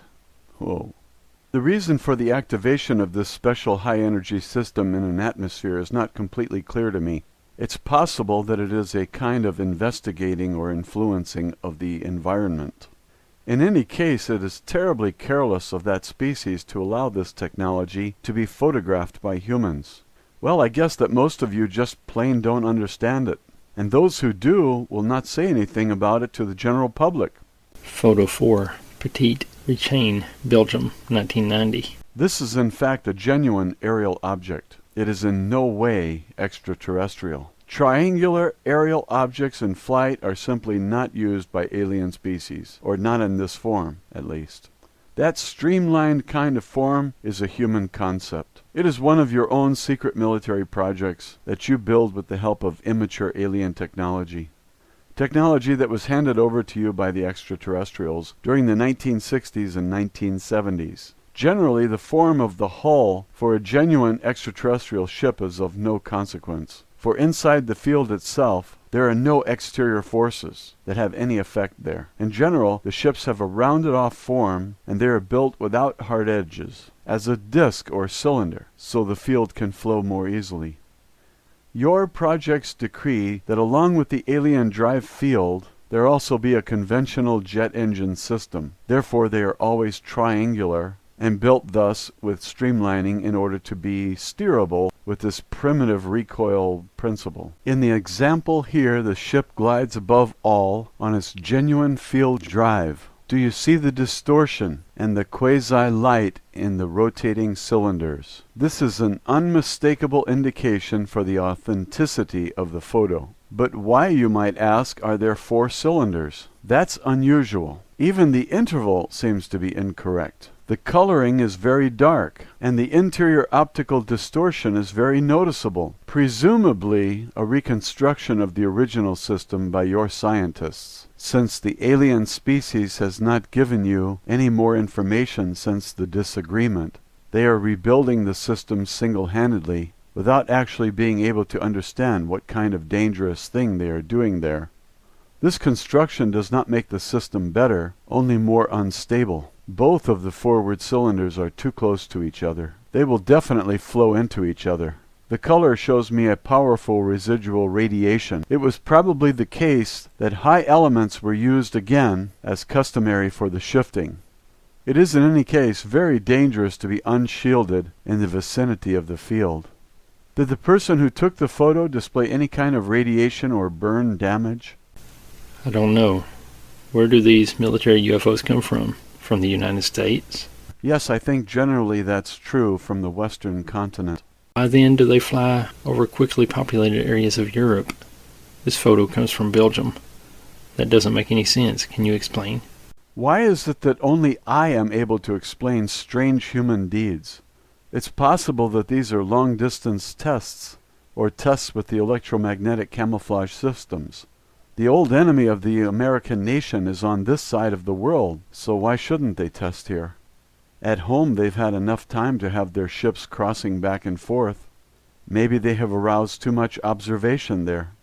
With one of those kinds of unstable field structures, as your photo indicates, I consider it somewhat improbable that that ship is capable of making a flight of that length over the ocean. It's possible there is a test station here on your continent. Unfortunately, I don't know anything about it.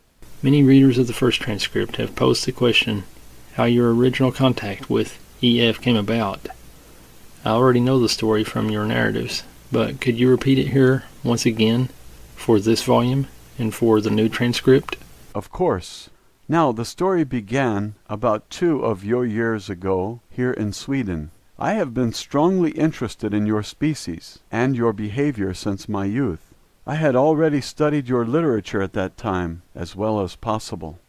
Naturally, it is not easy in my homeland to come into possession of human books, but since my group, or family, stands in a higher ranking order, I was able to gather some material together and sometimes to speak with others of my kind who have already been in contact with you. I was really very curious about your species, and as soon as I was allowed to come to the surface, I attempted to assemble more information immediately. Above all, it was expressly forbidden for me to commence direct contact with humans, because in my position at that time, there existed no necessity for doing so. It was in your year 1998, when I was on my way further north from here, in the remote forests in the vicinity of the entrance to my world, and was looking for biological specimens, which we could use in order to watch over environmental pollution and destruction of your flora and fauna statistically by your own kind. At the time I was already on the return path to the entrance. We can even orient ourselves more easily, by the way, through our senses to the Earth's magnetic field, and already in the vicinity of the large lake, when much to my surprise I came across a cabin in the woods. In this cabin I sensed a human consciousness awareness. It was EF. Actually, I had no permission for contact with another species. But by the same token, I had set in place my mimicry capability quite successfully prior to this, even with larger groups of you. I had never ever come across a human being when I was alone. Now let's call it primitive curiosity. I wanted to talk with the person in this cabin, and so I knocked on the door. E opened the door, and we got into an interesting conversation. His language was not yet common at that time for me, but it's not all that hard to learn a new language when one can read the information in the consciousness awareness of the opposite individual. I simply told him that I came from a foreign country in the East. Of course, at that time he did not really recognize who I was. He was totally convinced that he was talking with a creature of his own kind, although it was simply only a mimicry image. Since my assignment anyway had as its goal an investigation of this terrain, which was to last for several days, I visited him in this span of time 3 times as a human person. At first we talked mainly about really ordinary things. Later we got into religious and physical topics. He seemed to be impressed by my knowledge, and I was likewise impressed with his clear thoughts and his, for a human being, well-displayed personality structure and his own opinions. You really like giving yourselves over completely to a public opinion or conditioning, as for example, reptilian species are evil, and stuff like that. I steered the conversation in this direction, and EF said something to the effect that he believed in alien species, and that they did not have to necessarily be evil, but perhaps only different than his kind are. That pleased me. At that juncture of time, of course, I could not speak concretely with him about my knowledge, because he wouldn't have believed me. He would have taken me for a human practical joker.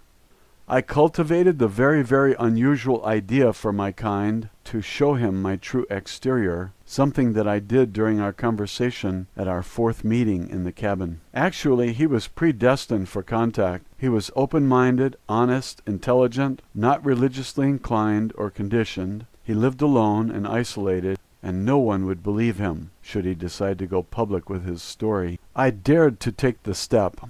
But then I had serious doubt about the propriety of my act, especially when he reacted very violently. He got control of himself again after a time, and we could finally talk concretely about definite matters. Now he has no choice but to believe me. This was the beginning of a series of meetings, which initially took place there in the woods, but later took place in his remote residence. Finally, he brought you in contact with me, and for that reason we are now sitting here once again and talking about things which probably won't be believed out there in human society.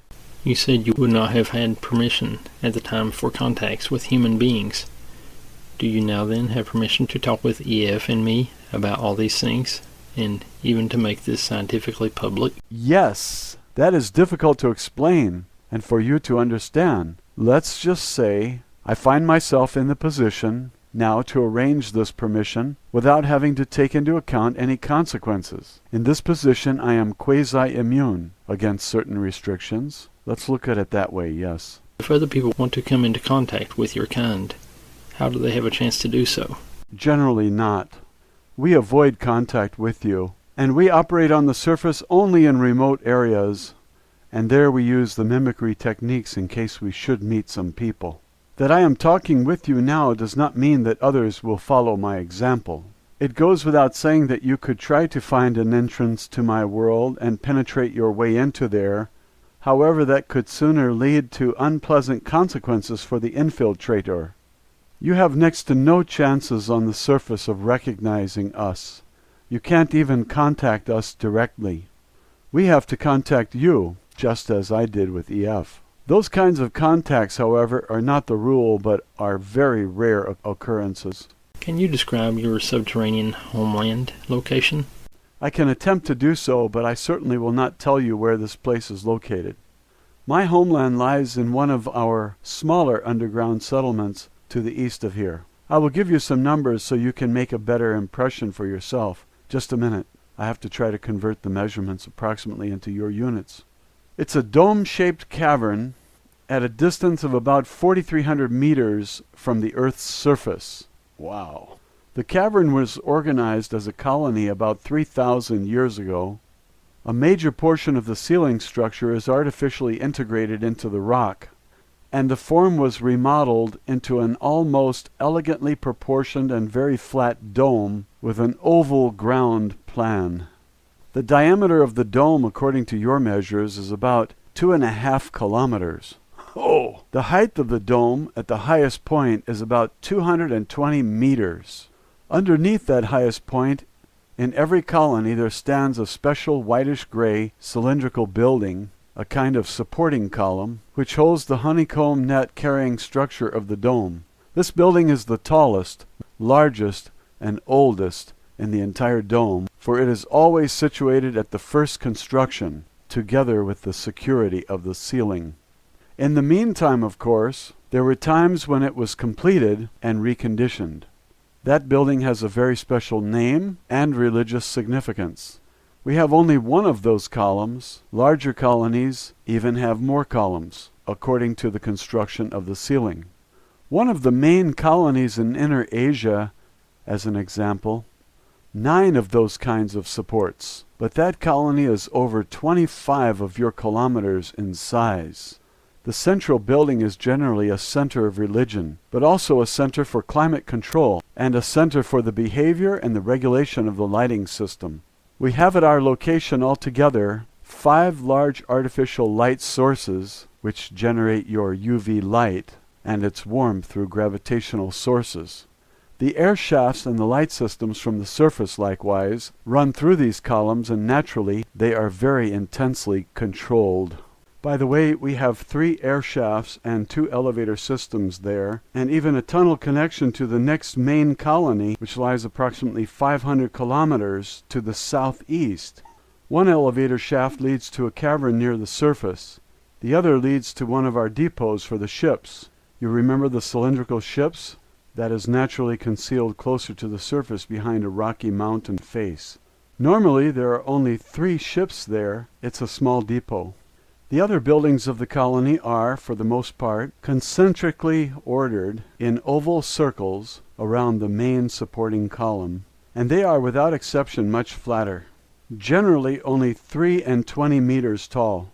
The shape of the buildings is round and dome-like. The color is even differentiated according to circle and distance from the main column. To the north of the column, there is an additional, very large but very flat round building. This building interrupts the concentric system of the colony with its diameter of about 250 meters.